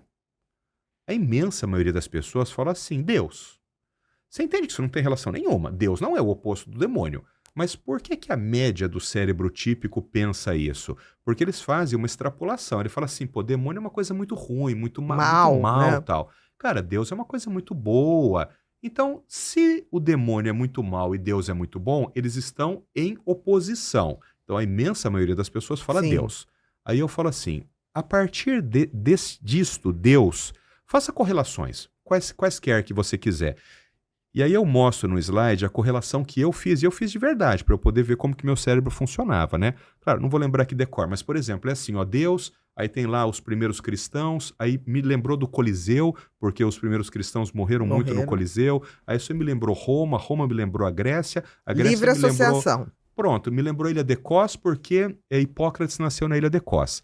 Mas você percebe que esta correlação só eu posso fazer? E eu só cheguei em Hipócrates porque eu sou médico. Porque se a gente pedir para o Bruno, por exemplo, ele não vai fazer essa correlação, ele vai criar outras correlações. Mas eu sou capaz de te explicar cada correlação por que é que eu falei aquilo. O Bruno vai fazer uma correlação totalmente diferente. Que tem a ver com a vivência dele. Com a experiência contextual dele. Só que ele vai saber explicar, que vai ser totalmente diferente da minha. Quando você pede para um cérebro neurodivergente fazer isso, ele vai criar. Só que quando você olhar aquilo, para você vai falar assim, não, peraí, cara, isso aqui não tem sentido, explica para mim. Faço isso com o autista nível 1 para eu poder entender isso, né? E o cara explica para você, e quando você tá olhando no olho dele, você fala, cara, isso aí para ele tem lógica. Tem sentido. Só que para você é espúrio, não tem correlação de uma coisa com a outra. Então, aonde que eu quero chegar? No cérebro neurodivergente, nós somos capazes de ensinar a fala, e isso é ok, principalmente a fala elementar e tal, isso é ok, eles vão aprender muitas vezes. Nós somos capazes de ensinar fundamentos da linguagem. Então, desde coisas dentro, fora, esses contextos mais elementares Coisa e tal. muito básica. Né? Mas quando você chega numa análise mais complexa da linguagem, que nós temos chamado de linguagem complexa, é impossível ensinar. Aquele cérebro ele nunca vai conseguir. E aí você diz assim, Paulo, mas isso é ruim? É ruim na maior parte das vezes, mas algumas vezes não. Por quê? Porque como ele faz correlações que são espúrias, ele vai fazer correlações que você, neurotípica, nunca vai fazer. Só que de vez em quando, a correlação que ele fizer, ela vai ser tão fantástica que você vai olhar para aquilo e vai dizer assim, meu Deus, como eu nunca pensei nisso? O nome disso é criatividade extrema. Exatamente. Então, quando a gente fala de um sujeito que ele é altamente criativo, do que é que nós estamos falando? De um sujeito que viu uma coisa que você não viu. Viu de um ponto de vista que você não viu. lhe foi possível E isso é ver. espúrio, entendeu? Porque não é uma questão de esforço. Você pode se esforçar, você pode estudar, você não vai conseguir fazer isso. Então, as correlações, essa correlação espúria, ela não tem que ser levada à extinção. Ela tem que ser trabalhada para que aquele indivíduo tenha uma boa qualidade de vida. Mas nós não precisamos extinguir esse comportamento. Ele está muito relacionado a percepções que são percepções muito relevantes para a nossa sociedade hoje, né? Não sei se... E muitas descobertas eu acho que vieram dentro desse Não há processo de ver o que a grande ninguém maioria mais não viu. está vendo. Eu sempre falo isso, quando eu tô com pessoas, eu falo assim, cara, você já viu que às vezes você tá pensando num problema tal, e não vem a solução, aí passa alguém atrás de você e fala, Ana, por que você não faz assim? Aí você fala assim, meu Deus, como é que eu não pensei nisso? Como é que eu não pensei nisso? E olha, e é óbvio, mas puta, eu não tinha visto, né? Tem várias coisas, ou porque a correlação dele é espúria, ou porque ele tem 50 pontos de QI a mais que você, e ele consegue perceber coisas que você não percebe. Onde eu quero chegar? Eu quero chegar que o cérebro neurodivergente, ele tem uma contribuição a dar para a sociedade. Concordo. Total. Então, a gente tem que ver isso dentro de uma perspectiva que é da qualidade de vida. Então, claro que um autista nível 2, 3 de suporte, ele vai ter uma qualidade de vida muito ruim. Nós precisamos ensinar muitas coisas para essas crianças. Agora, chega um momento, sobretudo no autismo nível 1 de suporte, que a gente precisa entender que a diferença ela pode ser socialmente produtiva. Desde que ela não traga sofrimento, que ela não comprometa a qualidade de vida, ela pode ser socialmente produtiva. E esse é o momento de você compreender que tem que parar, que aquela pessoa já aprendeu o que ela precisava ter aprendido. E deixá-la ser. Total, o que Né? ela é. Você está não há falando dúvida. isso, Eu sempre tive eu tenho um encantamento com o universo autista. E de alguma maneira eles também têm comigo. É muito interessante isso. Não sei explicar. E muitas vezes eu conversando com crianças ou pacientes, eu tive um paciente que eu dei diagnóstico de autismo, ele tinha 48 e ninguém sabia. Era tido, esquizofrênico. Não é esquizofrênico, é toque. Não é É toque, é bipolar. bipolar, é não sei o quê. Falei, gente, ele é. Aí, quando você vai. E me encanta até hoje como ele vê alguns aspectos do mundo. Toda vez que eu falo alguma coisa, ele fala, não, mas eu posso falar? Eu, claro, deve. Por esse ponto de vista seu, não acho errado, mas eu penso assim, assim, assim. E eu olho e falo, faz sentido. E eu brinco, que eu falo assim, mestre, eu tô achando isso, o que que você acha? E ele para e fala, não é ruim a sua Fala assim, até interpretação. que tem alguma coisa que vê isso que você tá falando. Exatamente. Então, é tão bacana essa troca, porque eu realmente me ponho para entender de onde ele está vendo. E às vezes são coisas muito que eu nunca pensaria. E de alguma maneira ele também me ouve. Existe uma troca Uma ali. sintonia Porque nisso. ele me acha estranha, né? Certamente. E a estranheza dele me é agradável, de alguma maneira. Então, eu acho que a gente tem que começar a É pensar curioso, nisso. os adultos autistas, meu foco é, claro, é criança, Criança. adolescentes, mas eu acabo, eu tô clinicando há 26 anos, então tem criança que eu peguei que hoje é Que adulto. hoje é adulto. E às vezes não exatamente. vão embora, né, Ana? Você sabe que paciente às vezes cria um vínculo com você. Quando eles chegam ali com 18 anos, eu falo assim, olha, se você quiser, né, fique à vontade, eu te transfiro, te indico e tal, e eles vão ficando. Então é cheio de Exatamente. barbado lá no meu consultório. E é curioso porque são cérebros que eles são neurodivergentes, mas eles estão expostos à contingência ambiental como todas as pessoas. Então eles vão sofrendo a influência do ambiente e vão mudando o comportamento. Eu tenho pacientes adultos autistas que entram no consultório e falam para mim assim, Dr. Paulo, eu fico tão feliz de vir aqui. Daí eu falo assim, por quê? Ele fala assim, porque aqui eu não preciso fingir que eu sou quem eu não sou. Se sente bem, exatamente. Porque ali ele sabe que acolhido. ele vai Ele funcionar como autista e está tudo bem, né? Ele pode tirar aquele mascaramento social que ele tem. Que cansa, enfim, né? pá, O masking, essa coisa de você estar sempre tentando se adequar, E as é muito comorbidades que você falou, né, cansativo. Ana? Você falou esse teu paciente é um homem, né? Sim. A coisa mais comum é mulher adulta diagnosticada com 40, 50 anos. E quando você vai ver essas pessoas, ela fala assim, não, mas eu já tive 10 diagnósticos. Ela já foi depressiva, ansiosa, bipolar, suicídio, um mundaréu de coisa.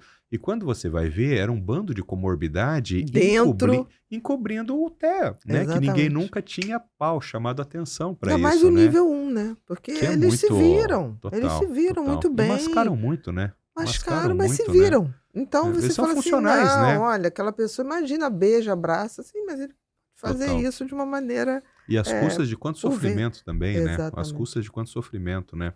Esse entendimento, né? Os níveis de suporte, Paulo. Nós temos 3 níveis de suporte, o nível Dentro do 1, autismo. 2 e 3 do autismo. O nível 1 seria o que antes de 2013 a gente chamaria de leve, o nível 2 o moderado e o 3 seria o autismo severo, antigamente, né?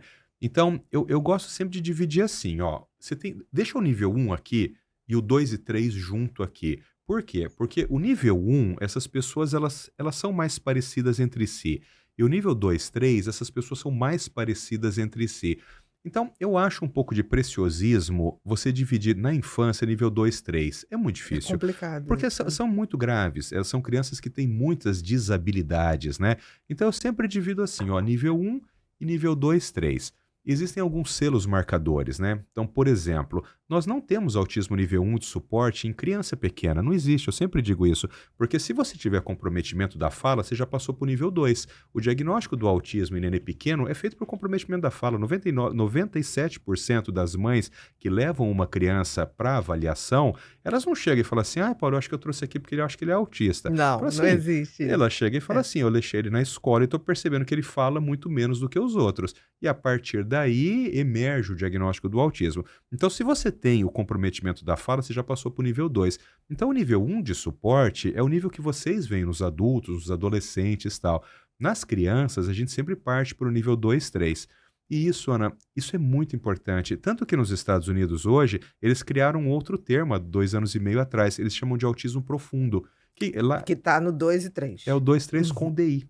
Por quê? Porque, com deficiência intelectual. Porque eles entenderam que isso que, desde a década de 40, a gente vem chamando de autismo, nos estudos iniciais de Léo Kanner, né?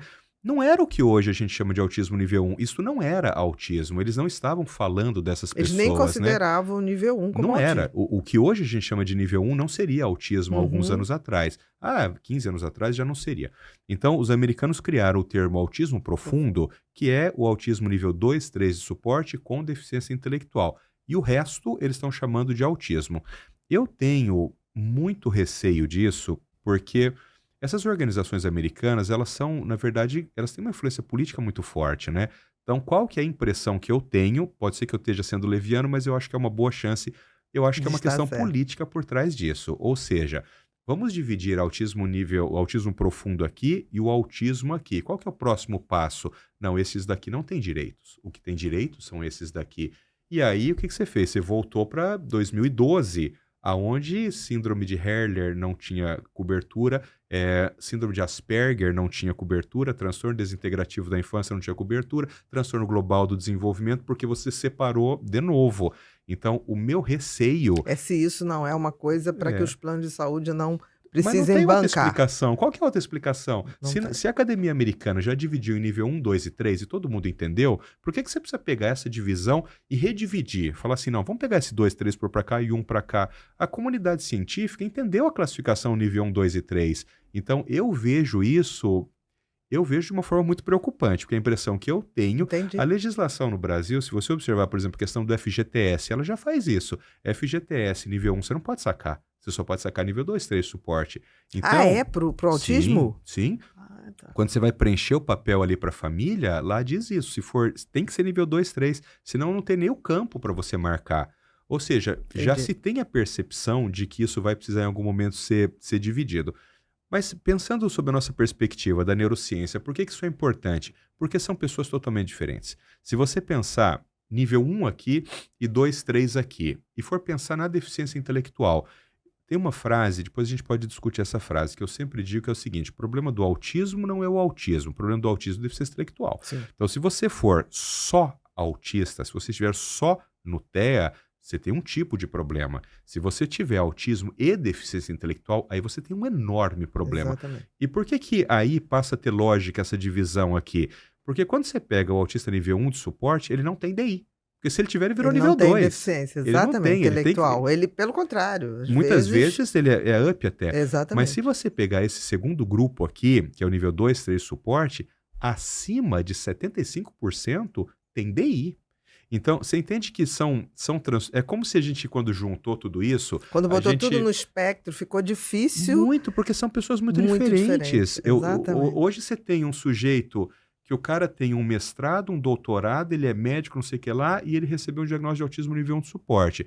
E você tem um menino ali de 15 anos de idade que evacua no meio da sala, que tem coprofagia, ele manipula fezes, ele não sabe tomar banho, ele não sabe usar banho. Ele se autoagride, se autoflagela e ele tem o mesmo transtorno que aquele.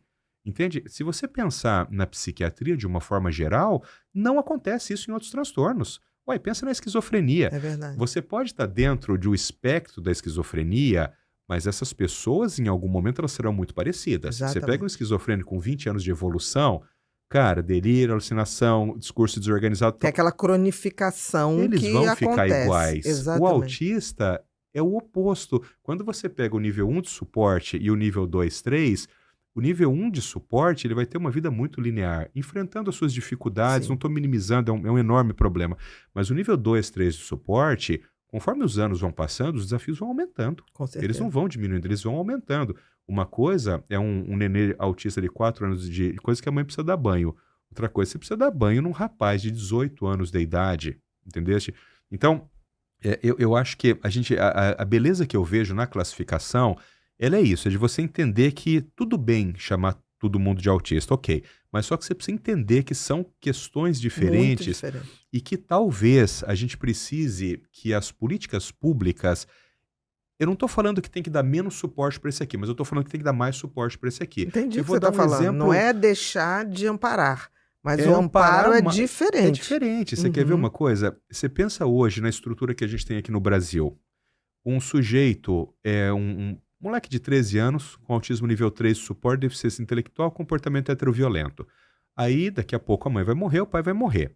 Os estudos mostram que os colaterais não cuidam. Isso não acontece. Sempre que mãe fala assim para mim, Dr. Paulo, acho que eu vou ter um outro filho, porque daí no futuro, né? Eu sempre falo para as mães, olha, primeira, isso é uma maldade que você está falando, porque você colocar uma pessoa no mundo já com cuidar de outra exatamente. pessoa, então você não quer um filho, você quer um funcionário, é uma outra questão. Então, primeiro, eu acho uma maldade isso que você está falando. E segundo, os estudos mostram que isso não acontece.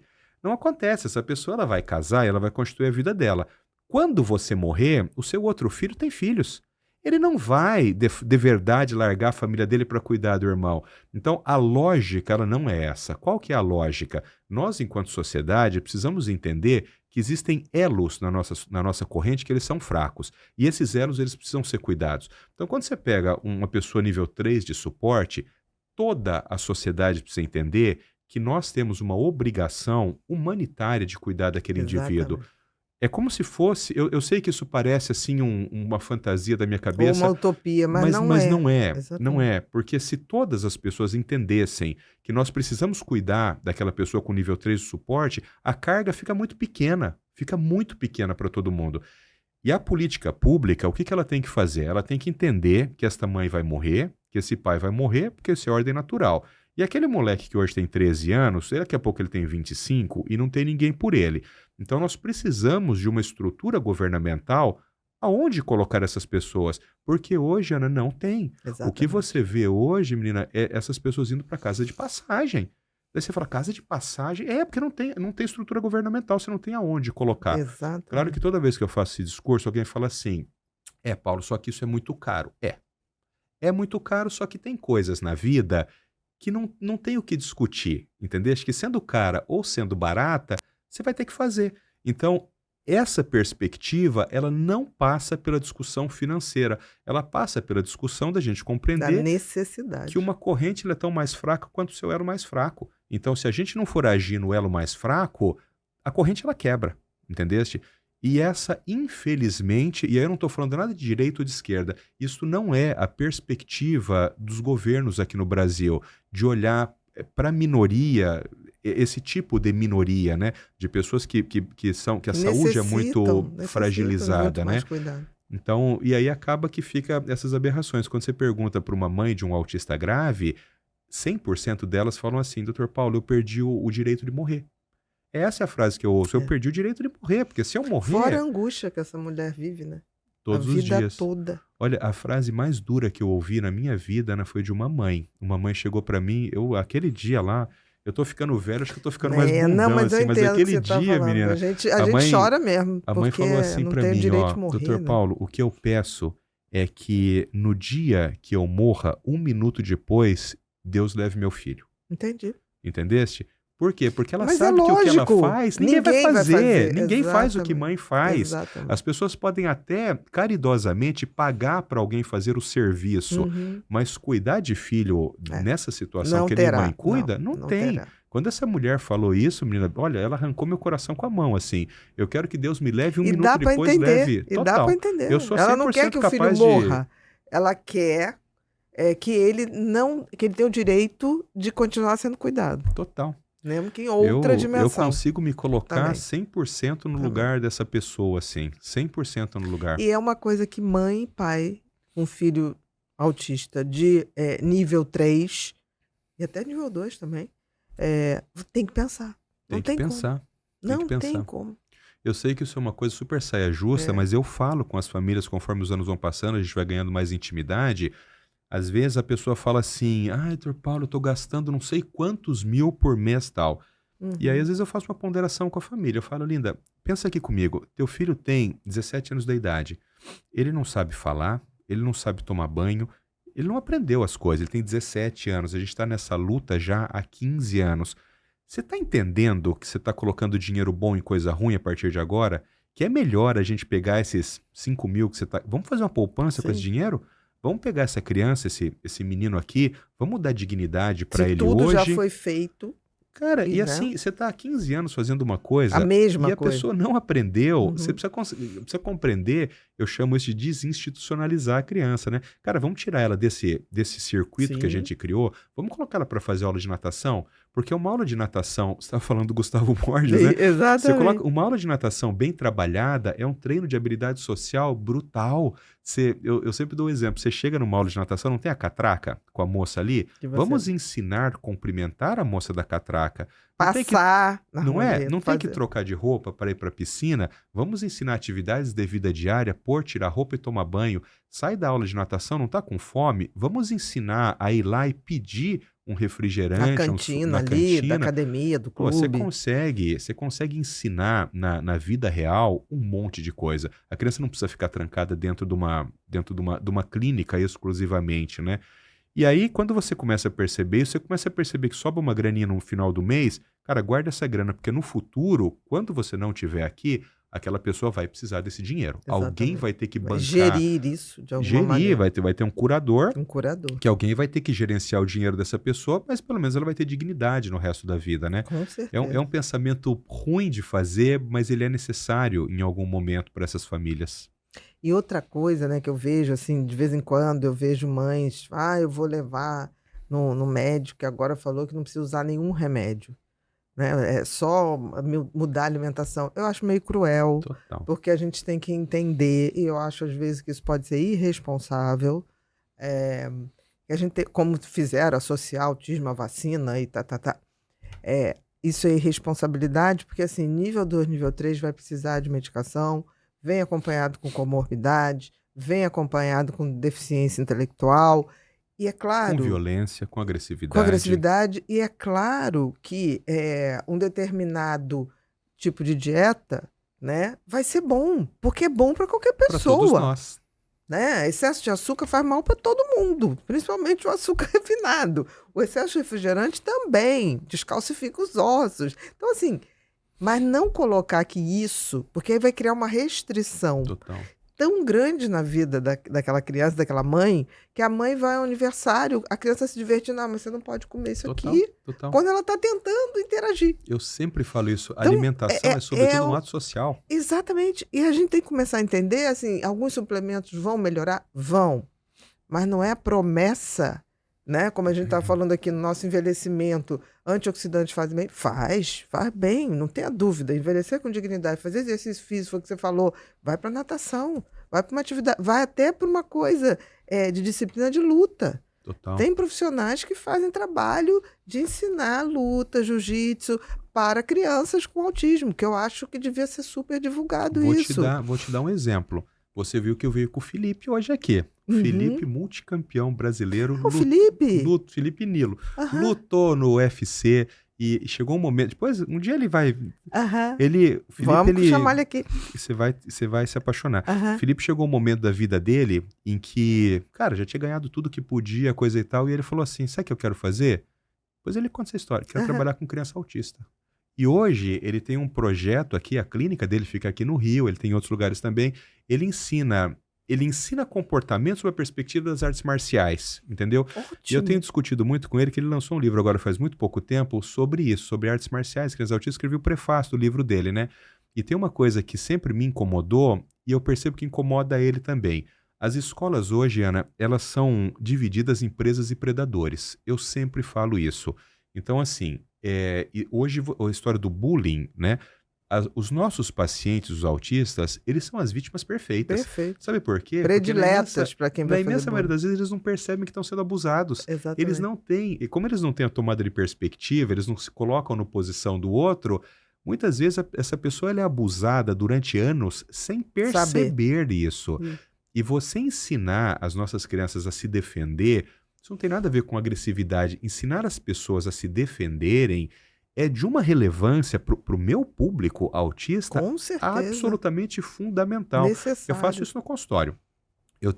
Aconteceu uma coisa semana passada que eu chorei de novo no consultório, mas que foi muito emocionante, assim. Um menino grande, um menino de 12 anos de idade, autista nível 1, né? O meu olho já encheu de lágrimas de novo porque eu lembrei dele.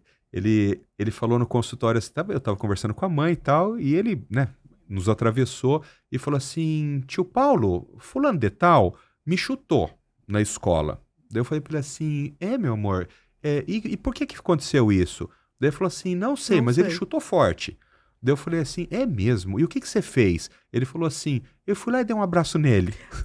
Sabe? Entendi. Era um menino de inteligência normal, mas Que ele o menino assim... vai fazer mais, Ele é um né? menino de 13 anos, Aham. ele tá começando a ter barba, ele não tem, menina, a noção disso aí. Ele falou De assim, autoproteção, né? nenhuma. Nenhuma. Ele não entende o tamanho do abuso que é Que uma pessoa pode- chutar você, Exatamente. sabe? O que pode vir Disso. depois disso. E isso acaba tendo, infelizmente, o tal do efeito manada, né? Quando você vê um elo frágil ali, outras pessoas começam a abusar sim. da mesma pessoa. sim. Isso é um efeito comportamental. Então, quando você ensina essas pessoas a se defenderem, isso tem um efeito manada ao contrário. Diz assim, não, mas peraí, olha, quando aquele ali foi bater naquele outro colocou limite nele. Que tal se eu vou lá e ele coloca limite em mim? É melhor eu me afastar. Então, isso gera um sistema social de proteção para as nossas Muito crianças, legal né? isso. Vou chamar o Felipe. Vale a pena. Que a gente tem que... Porque são crianças que são abusadas em todos os sentidos. Total. Físico, sexual, psicológico. E isso a gente tem que preparar eles para isso. Não Porque há a gente dúvida. não vai estar lá com eles. Isso é um Eu vou fato. aproveitar esse teu gancho para ensinar uma coisa para as famílias que eu Por acho favor. relevante. Olha, essa história de abuso sexual, isso está muito relacionado a uma questão de autopreservação. Eu sempre dou exemplo assim para as mães. Ó, imagina, por exemplo, imagina que eu estou aqui e a mãe está aqui na minha frente, mãe de um paciente meu, que a gente se conhece e tal. Eu sempre dou um exemplo assim para ela. Olha, se eu for aí do seu lado e me aproximar de você, me aproximar mesmo, Sim, chegar bem sim, perto sim. de você, você não vai sair correndo. Agora, se você estiver na rua, você com seu filho esperando um Uber, e um cara que você não conhece, ele fizer assim, ó, o que você vai fazer? Sai correndo. Ou seja, o seu cérebro, ele faz uma análise de contingência e ele julga o risco. Você sabe que não tem risco de eu tocar em você. Sou médico do teu filho, tal, não tem risco. Você vai ficar parada. Na rua você não sabe, você vai correr. Exatamente. Mas em que momento que isso surgiu no seu cérebro? Porque isso não é um conhecimento natural. O bebê não nasce sabendo disso. Então, esse conhecimento ele vai se instalando no cérebro da criança, sobretudo entre 5 e 7 anos da idade. E sabe por quê, Ana? Porque é quando a gente vai parando de tocar no corpo da criança. E por que você vai parando de tocar no corpo da criança? Porque não precisa. A criança vai aprendendo. Ganhando autonomia, Total. né, de tomar o banho Toma sozinho. banho, ela limpa o bumbum, ela seca na frente, ela já sabe como fazer. E aí, conforme você vai parando de tocar no corpo dela, ela vai começando a ficar mais inibida, ela tem Isso. vergonha de que vejam ela nua, coisa e tal. O Isso. que acontece? Muitas vezes a família pega uma criança autista e tá treinando todas as outras coisas. Mas no banho, a mãe chega e fala, deixa eu dar banho rapidinho nela. Aí a mãe vai lá e pau, dá o banho. Não, deixa eu limpar o bumbum dela rapidinho. A mãe vai lá e faz tudo sozinha. E aí, às vezes a criança chegou com 8 anos de idade, ela tá funcional, ela tá falando, coisa e tal, mas a mãe tá dando banho. A mãe tá secando na frente, a mãe tá limpando o bumbum. Qual que é o problema disso? O problema é que essa autopreservação, ela não surge. Exatamente. Essa é aquela mulher autista com 21 anos de idade, que ela tá trabalhando, ela é super funcional, ela fez faculdade, mas você chega pra ela e fala assim, linda, vem cá, senta aqui no meu colo que eu vou te ensinar uma coisa. Ela senta. Ela não Exatamente. percebeu o que tá Exatamente. por trás do senta no meu colo Não, que eu e vou aí te ensinar uma depois o coisa. agressor, né, o abusador diz que foi permitido. Total. Ainda É um negócio, é aquela Não é que pessoa não que é foi permitido, tocada a pessoa sem... não- Ela não tem a tomada de essa co- perspectiva. Exatamente. É aquela pessoa que tem o seu corpo tocado e ela achou que era carinho, ela achou que era normal, Exatamente. que era uma coisa entre amigos, entendeste? Então, trabalhar essas questões são os comportamentos privados, né? Então, tudo Exatamente. aquilo que o seu corpo está total ou parcialmente nu, a gente tem que trabalhar muito precocemente nas crianças, muito. E eu sempre digo para as famílias assim, porque você começa a falar isso, né? Fala assim, Paulo, mas peraí, tá ficando muito difícil. Eu falo, ó, você concorda que você vai ter que dar banho no seu filho todo dia? Não tem jeito. Você pode dar o banho de uma forma automática ou você pode transformar isso no ensino, num aprendizado. Cara, o tempo você vai ter que gastar. Você vai ter que limpar o bumbum dele de qualquer jeito. Em vez de fazer de forma automática, transforma isso num aprendizado. Isso vai encurtar muito a sua dedicação. Porque daqui a algum tempo ele criou uma memória motora e aí quando você vai entrando no banho, ele já vai com a mãozinha. Ele está Uhum. começando a aprender. Cara, passa mais 2, 3 anos, ele tá tomando banho sozinho, ele tá secando Talvez na não frente seja o banho sozinho. perfeito, mas é o Mas possível. é o possível e é né? aquilo que não te coloca em risco, porque as pessoas Exatamente. param de tocar no seu corpo, né? Perfeito isso. Isso é uma coisa que eu sempre bato muito com as famílias, assim. Eu acho que às vezes a gente pensa muito em sintoma-alvo do autismo e a gente esquece das contingências naturais, de pensar que aquela criança, se ela fizer cocô, por exemplo, na escola, cara, e alguém tiver que limpar ela, eu não sei quem é essa pessoa. Exatamente. Entendeste? Então, assim, isso é tão importante quanto falar. Você ensinar uma criança higiene pessoal é tão importante quanto falar. Muito, Porque muito. não deixa ela se expor a situações de Que insegurança, né? infelizmente acontece. Total. Bru, vamos para as nossas perguntas do Repórter Pipinho? Repórter Pipinho, então. Paulo, Repórter Pipinho, a gente tem uma comunidade chamada Ser Humano Sustentável, que hoje deve estar com 2.500 pessoas, e são pessoas que adoram conhecimento, a maioria leigos. E essas pessoas, por estarem nessa comunidade, terem acesso a muito conhecimento, elas têm direito de saber com antecedência o convidado e mandar perguntas. Perfeito. Então, a gente não filtra, a gente só seleciona ali de 6 a 10 perguntas para que a gente possa não ficar tão repetitivo e dar um maior número de informação. Perfeito. Então, vamos lá? Bora. Bora. Primeira, é comum que crianças com autismo apresentem regressão em habilidades como fala ou interação social? Perfeito. Eu acho que são dois contextos que a gente precisa entender. O primeiro é que existe o autismo regressivo. O autismo regressivo, você tem um autismo que a criança, eu digo assim, ela é autista desde o primeiro dia de vida. A mãe, quando colocava o bebê para mamar no peito, ela já fala para você, era diferente. Era diferente. Ele não colocava a mão no meu seio, ele não olhava para mim. É aquele bebê que ele sempre foi autista, né? Ele sempre teve as características. E tem um outro tipo de início do autismo, que a gente chama de autismo regressivo, que é uma criança que ela teve um desenvolvimento normal ou muito próximo do normal até 1 ano e meio, às vezes até mais do que isso. Ela chegou a falar, ela chegou a responder, coisa e tal, e aí em determinado momento, por conta de uma poda neuronal ineficiente, ela perde essas habilidades. Então isso é o autismo regressivo. Mas a pergunta... É o mais comum ou não, Paulo? É 50%. 50%. É metade de cada um. Aquele que já desde o início e o que E o vai que vem regredir. depois. Tá. E a evolução é a mesma, viu? Tá. Durante muitos anos a gente achou que o clássico, aquele desde o começo, a evolução era melhor, mas não é. Os Entendi. trials mostram que a evolução é a mesma. Perfeito. Mas eu acho, Ana, que a pergunta dela não é exatamente sobre isso. Eu acho que é ao longo da vida. Se uma criança é autista que está sendo ensinada, se ela pode flutuar o aprendizado. Uhum. E a resposta é sim. E por que a resposta é sim? Você lembra quando a gente era criança, que os professores antigos, eles sempre falavam assim, não pode decorar, tem que aprender. Você lembra disso, né? Lembro. Essa frase, sob a ótica da neurociência, ela não faz sentido nenhum. Ué, porque tudo o que você aprendeu, você decorou. Sim. Então, se eu te perguntar assim, qual que é o nome deste objeto? Você fala, Paulo, caneca. Tá, mas você aprendeu ou decorou? Não tem essa... Aprendi e depois decorei. Isso, é exatamente isso, porque o aprendizado é exatamente essa frase. O aprendizado ele tem três fases. Ele tem a atenção e a concentração, a compreensão e a memorização. Sim. Então, se eu vou ensinar, por exemplo, para alguém que 2 mais 3 é 5, o que é a primeira coisa que eu preciso? Que ela esteja atenta em mim, ela precisa estar aqui comigo. Atenção e concentração. Eu preciso, a compreensão, eu preciso mostrar para ela, olha, se eu colocar 2 palitos aqui, 3, e a gente contar 1, 2, 3, 4, 5, aí ela compreendeu o fenômeno. Mas no final ela decora. Se eu hoje pergunto para ti, Ana, quando é 2 mais 3? Fala 5. Você não refez esse processo, você foi na memorização. Então, o que acontece muitas vezes quando você está ensinando uma criança autista é que esse processo ele falha. Por que ele falha? Porque 81% das crianças autistas têm TDAH. Ou seja, o fenômeno de atenção e concentração, ele não é perfeito.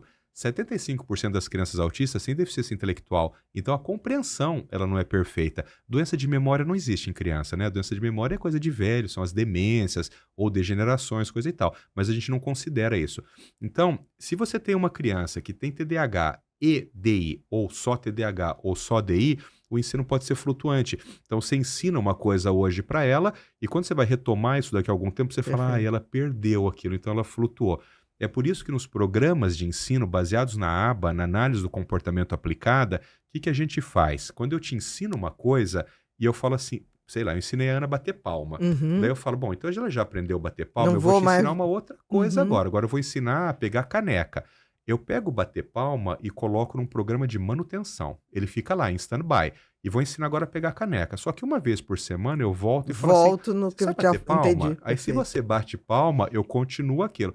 Passa um mês, eu falo, mas tu sabe bater palma? Entendi. Justamente para evitar essas flutuações muito grandes. Perfeito isso. Que na realidade devia ser feito para todos nós, mas Todo no caso sistema de do ensino- autismo isso é fundamental. Porque tem né? o TDAH. Você sabe que eu tenho uma coisa que... Você trabalha muito com TDAH, né? Uhum. Tem uma coisa que eu sempre digo que a criança autista nível 1, quando ela chega ali com 7, 8 anos de idade, o autismo é o menor dos problemas dela. O grande problema, na imensa maioria das vezes, é o TDAH. Que vem Durante... com morbidade, né? Comórbido. Durante a consulta, às vezes a mãe tá passando as queixas e você fala assim pra ela, linda, você tá vendo que você não tá falando de autismo? Tudo que você tá se queixando aqui é TDAH, não são critérios diagnósticos do autismo, né? Uhum. Então, pensar em autismo com TDAH é muito importante, porque às vezes você tem um programa muito bem implementado para o tratamento do autismo e tá comendo bola com o uso de uma medicação para TDAH que poderia resolver o teu problema assim, né? E tirar as disfuncionalidades que ele está Total, vivendo naquele total, momento. não há dúvida. Perfeito. Próxima, Bru. Como a seletividade alimentar pode se manifestar em crianças com autismo? Essa pergunta ela é fantástica.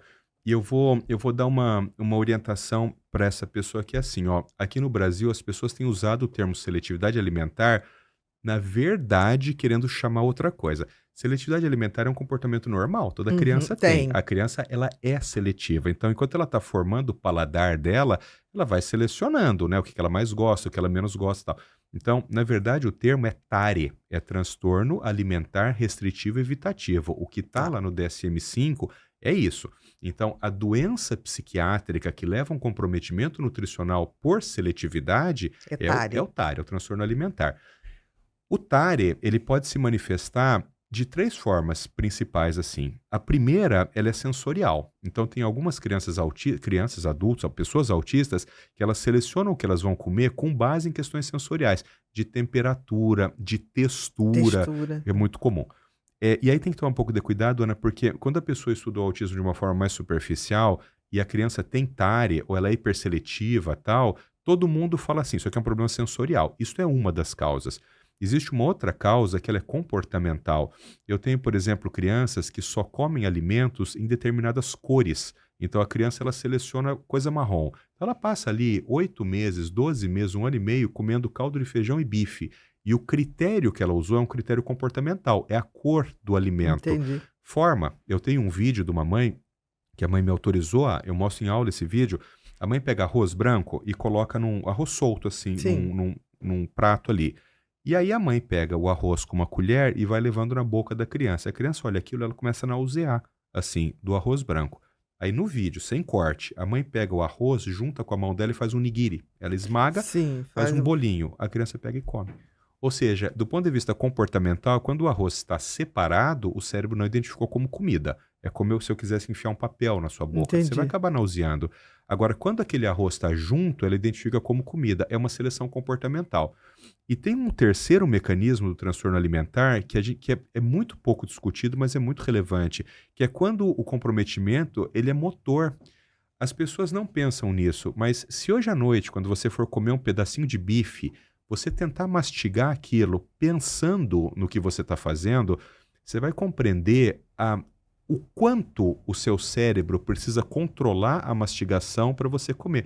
Uai, veja, se você vai cortar o bife, a tua língua tem que empurrar a carne para frente, porque os dentes que cortam são os da frente. Se você quer esmagar o bife, a tua língua tem que enrolar e afastar e colocar a carne nos dentes, que é o que vai esmagar. A todo momento, a tua língua tem que sair do meio do dente, porque senão você vai morder o seu dente. Tudo isso junto com a respiração é super complexo. Imagina uma pessoa que tem uma disfunção oromotora e quando ela vai comer alguma coisa, ela morde a língua. Ela vai comer uma coisa, ela morde a bochecha. Ou ela vai comer alguma coisa, ela fica asfixiada. Então, isso pode provocar uma seletividade alimentar que não tem nada a ver com sensorial e não tem nada a ver com o comportamento, tem a ver com desmotricidade orofacial. Então, sempre que eu tenho uma criança que é hiperseletiva ou que tem TARE, eu sempre falo assim, ó, esquece o tratamento. Primeiro para você entender o porquê que ela faz isso. Porque se for sensorial, o tratamento é terapia ocupacional com integração sensorial. Se for comportamental, é análise do comportamento aplicada. E se for motricidade orofacial, é fonoaudiologia para treino de motricidade orofacial.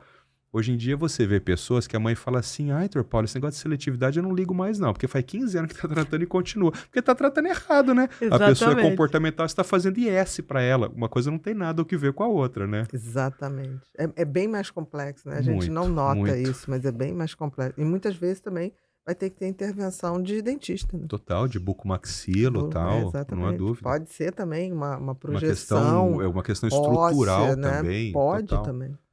É complexo, o ser humano é muito Mas complexo. a beleza tá nisso. É, Se fosse tá fácil, ninguém queria estudar. Exatamente. Próxima, Bru. De que forma a escola pode colaborar no processo de avaliação clínica? Perfeito. Pô, só pergunta boa. Não, Só o pessoal da pergunta comunidade boa. é Top maravilhoso. isso Tô aqui. falando Top. Eu sério. quero roubar essas perguntas para responder na minha página. Pode, Adorei claro. isso aqui, ué. Por favor. Aqui é uma questão que dava um podcast falando só disso, né? Dessa interface com a escola, né? Porque é curioso aqui no Brasil, a maior parte das escolas, a maior parte esmagadora, Sim, sim. não gostam que os terapeutas entrem na escola. Exatamente. E eu sempre que eu tenho oportunidade de falar com escolas, eu sempre digo assim, a criança autista, não existe uma divisão entre saúde e educação, porque ela não é um doente, ela não é uma pessoa doente, ela é daquele jeito, é como a síndrome de Down. Ela não é uma pessoa doente, ela é Daquele aquilo, ela jeito. é daquele jeito. Então, tanto que autista nas clínicas, ninguém chama de paciente, a gente chama de aprendiz, né? Sim. Porque uma criança autista, quando vai para a clínica, o que a gente vai fazer? Ensinar coisas para ela. Só que na escola, a perspectiva é mais pedagógica e numa clínica, a perspectiva é mais comportamental. É Mas verdade. todo mundo está ensinando coisas. Mas você entende que é impossível separar? Porque, por exemplo, ó, existe um conceito na análise do comportamento que a gente chama de comportamento de aluno. Comportamento de aluno não tem nada a ver com ser aluno. Comportamento de aluno é um comportamento no qual você se coloca permitindo que outra pessoa te instrua. Então, por exemplo, se a gente fosse pensar em você nesse momento, você assumiu o comportamento de aluna. Você chegou no estúdio, você percebeu que tinha uma cadeira, você sentou, ou seja, você fez varredura, sacou que tinha cadeira e sentou. No que você sentou, o meu comportamento começou a controlar o seu. Você percebeu que você não me interrompe. Uhum. Comportamento de aluno. Você fez varredura e atenção e concentração. Então você fica focado em mim. Pô, tem um monte de estímulos aqui que podiam discriminar comportamento em mas você. não... Isso é comportamento de aluno. Você Focado. imagina que crianças autistas, elas não desenvolvem naturalmente o comportamento de aluno. Então você pega Sim. uma criança de 6 anos, coloca ela no primeiro ano do fundamental, ela fica andando pela sala. O que o professor vai fazer? Ele não tem, o professor não é terapeuta. A formação do professor, ela é pedagógica. Então, o que é que tem que ser feito numa situação como essa que eu sempre digo? A escola tem que nos fornecer duas perspectivas. Uma perspectiva é pedagógica, que tem muito mais a ver com a deficiência intelectual do que com o autismo. Exatamente. Ou seja, essa criança tem condição cognitiva de acompanhar isso aqui? Não tem problema. Vamos fazer um PEI, um Programa Educacional Individualizado, e vamos ensiná-la de uma outra forma. Ok. O que ela precisa. O que ela precisa e o que ela dá conta. Agora, uma outra perspectiva que a prof tem que nos falar. Ela tem comportamento de aluno? Paulo, não tem. Ela quer ficar andando pela sala, cutucando os amigos, fugindo lá para o pátio. O que você tem que fazer? Você tem que criar um outro PEI, um Programa de Ensino Individualizado comportamental. Nós precisamos criar estratégias ali na sala de aula para que ela fique. Você lembra que a gente começou falando que o comportamento da criança autista é controlado pelo prazer, não é controlado pela norma social. Então, se você chegar para ela e falar assim, não, meu amor, mas você tem que ficar sentado aqui porque a prof vai dar 40 minutos de aula. Isso não vai acontecer, porque como o comportamento é controlado pelo prazer e ela está vendo a galera jogar bola lá fora, ela vai sair, ela não vai ficar aqui dentro. E hoje, Ana, a gente trabalha com um conceito na análise do comportamento que é a chamada aba compassiva, né? O que é a aba compassiva? A aba compassiva é você fazer um equilíbrio entre eficácia de intervenção e respeito à dignidade humana. Certo. Então, uma criança autista de 6 anos de idade que se levante da sua cadeira e que esteja indo em direção à porta, você não pode ir lá, pegá-la pela mão e falar, não, pode sentar aqui, ó. Tu tens que ficar aqui 40 minutos. Não pode. Por quê? Porque isso não é compassivo. Você não está respeitando a dignidade humana. Eu tenho uma frase que eu gosto de falar e eu gosto de pensar, que é o seguinte, nada do que você não faria com um adulto, você faria com uma criança. Se você, por exemplo, nesse momento, falar assim, Paulo, cara, desculpa, eu estou desconfortável com você, eu quero sair. Eu não posso fazer nada. Uhum. Eu não posso pegar você e falar, não, pode voltar aqui. Você vai ficar aqui me ouvindo. Você vai sair. Então, quando uma criança decide, por exemplo, numa intervenção, um neném de 4 anos, que ele está cansado daquilo, ele começa a chorar e ele quer ir embora, nós não podemos pegar ele e trazer para cá. Então, o que nós temos que fazer? Criar uma estratégia que faça ficar aqui dentro ser mais reforçador do que ficar lá fora. Exatamente. Então, a resposta disso aqui é isso. A escola tem que pensar na perspectiva acadêmica, pedagógica e na perspectiva comportamental. A perspectiva acadêmica, a escola vai resolver. Eles foram treinados para isso. A parte comportamental, eles precisam de ajuda de profissionais do comportamento humano. Como é muito, né? O TEA é muito, nenhum é igual ao outro mesmo, literalmente. vão precisar dessas dicas, né? Não tem como. Do especialista, não tem como. Não tem como. Que vai lá observar e ver que pode ser criado E para às que ele... vezes, Ana, é tão São detalhes fácil de pequenos, resolver né? isso. Às vezes é tão fácil que a escola, quando vai um especialista, um analista do comportamento, fala, não, a estratégia é a seguinte, ó, por exemplo, a cada 15 minutos a criança saía. Isso tudo é cronometrado, planificado e tal. Uhum. Mas a cada 17 minutos a criança saía. Nós vamos criar uma estratégia que é assim, a cada 13 minutos, eu, que sou o professor, vou falar para ela assim, fala assim, fulana, você não quer dar uma volta lá fora? Eu tô percebendo que você tá querendo ir. E aí eu que falo. Por quê? Eu transferi o controle. Exatamente. Não é mais o controle da criança. Eu é que estou dizendo que a cada 13 minutos ela vai ir. Pode... E daqui a pouco é 15, daqui a pouco é 17, e daqui a pouco e é aí 22. Ele espera e ele esse comando. Claro, porque aí né? eu assumi o controle disso. Você veja que é uma coisa besta, mas que funciona super. Exatamente. Existem estratégias comportamentais que você coloca dentro da sala de aula que funcionam super para isso. Ou aquela criança autista que ela fala demais. Ela a todo momento interrompe a professora. E aí você cria uma estratégia. Você fala assim, não, agora nós vamos fazer o seguinte, meu amor. A cada 5 minutos, você vai poder falar 15 segundos. Então você vai anotando as suas dúvidas no papel, porque a cada 5 minutos você vai falar 15 segundos. E daqui a pouco, a cada 10 minutos, você pode falar 1 minuto. E daqui a pouco é assim, galera, a prof vai dar aula. Quando acabar a aula, vocês podem perguntar. E ficou natural para ele Entendi. isso. Então, é mais fácil do que imagina. Se todo mundo trabalhar junto, é mais fácil do que se imagina. É só ter um cronômetro. Total. Não existe analista do comportamento sem relógio, sem relógio, cronômetro. Não tem. Próxima, Bru. O que caracteriza uma crise sensorial? As pessoas estão descrevendo isso como sobrecarga sensorial, né? Então, isso funciona assim, Ana. Dentro do cérebro humano existe uma estrutura, lembra lá da nossa neuroanatomia, que se chama tálamo, né? O tálamo, ele é uma estrutura que ele... Eu digo que o tálamo ele é só o pedaço mais importante do cérebro, porque o tálamo ele faz com que tudo que acontece aqui fora seja integrado com o nosso cérebro. Então, quando eu pego, por exemplo, uma caneca e eu mostro para uma pessoa, essa informação ela vai chegar na retina, ela vai ser lançada no tálamo. E é o tálamo que o cérebro ele trafega funções elétricas, né? Então o tálamo recebe essa função elétrica, que é olhar para uma caneca, e ele, através de alguns núcleos, vai falar assim, o Paulo está tentando enxergar uma caneca. Aí o tálamo pega essa informação e joga para a área da visão, que é a área 17 de Corbinian-Brodmann aqui atrás. E aí você viu a caneca. Se alguém está tocando um violão, aquilo chega no tímpano e tal, chega no tálamo. O tálamo fala, puxa, a Ana está tentando ouvir uma música. O tálamo joga aquilo na área primária da visão e você ouve. Muitas pessoas autistas, se não todas, isso é o que eu mais estudo hoje, se não todas, elas têm uma disfunção talâmica de integração sensorial. Então, muitas vezes, elas erram o trajeto. Então, elas pegam informações que são, por exemplo, de fundo visual e descarregam em outras áreas do cérebro, que não estão preparadas para receber aquela informação. Isso pode levar a vários comportamentos, por exemplo, a pseudocegueira. Então, se você colocar uma caneca na frente de uma pessoa e essa informação for jogada para a área auditiva, ela vai ter uma pseudocegueira, ela não vai ver aquela caneca. Ou, o que é muito mais comum, ela vai ter uma alucinação auditiva, porque você jogou uma informação que era de fundo visual e foi decodificada na área de audição. Pronto, que não tem especialidade para aquilo. Então chegou numa área que não era especializada. E aí eu tenho um paciente que é muito interessante. Ele, algumas coisas auditivas, ele tem alucinações visuais e ele desenha para você. Ele fala assim, olha, esta música aqui, eu ouço ela com essas cores. E aí ele fala para você como ele ouve aquilo, mas na verdade o que ele está descrevendo é uma percepção visual. Então, o que é a crise sensorial? É quando esses filtros sensoriais que acontecem no tálamo, eles são inoperantes. Então, a quantidade de informação elétrica que chega ali, ela é brutal. E isso começa a afetar as áreas amigdalianas do cérebro, que são as áreas que modulam comportamentos primitivos, né? Então, é aquela pessoa, por exemplo, que ela vai num aniversário e ela fica os primeiros 40 minutos bem. Depois você começa a olhar para ela e você fala, cara, essa pessoa está ficando nervosa.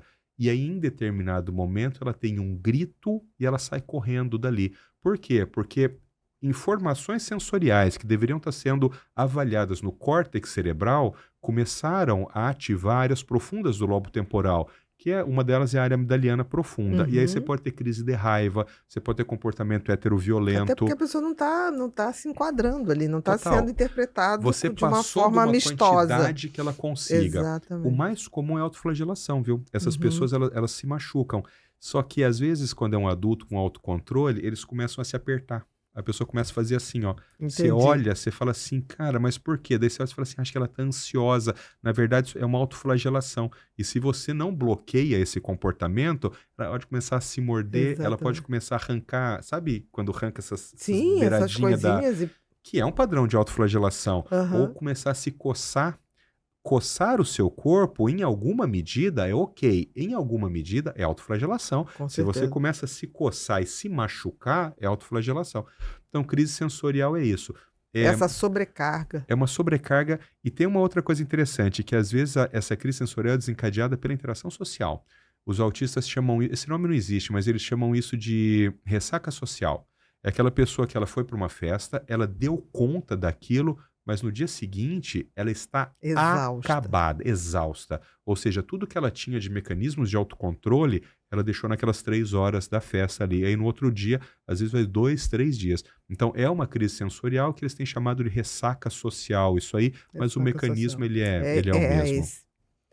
Próxima, Bru. Existe uma idade específica em que o autismo se manifesta de forma mais evidente? Fantástico. Aí depende do nível, né? Então, o autismo, ele está classificado dentro de um grupo de transtornos, que são os transtornos do neurodesenvolvimento.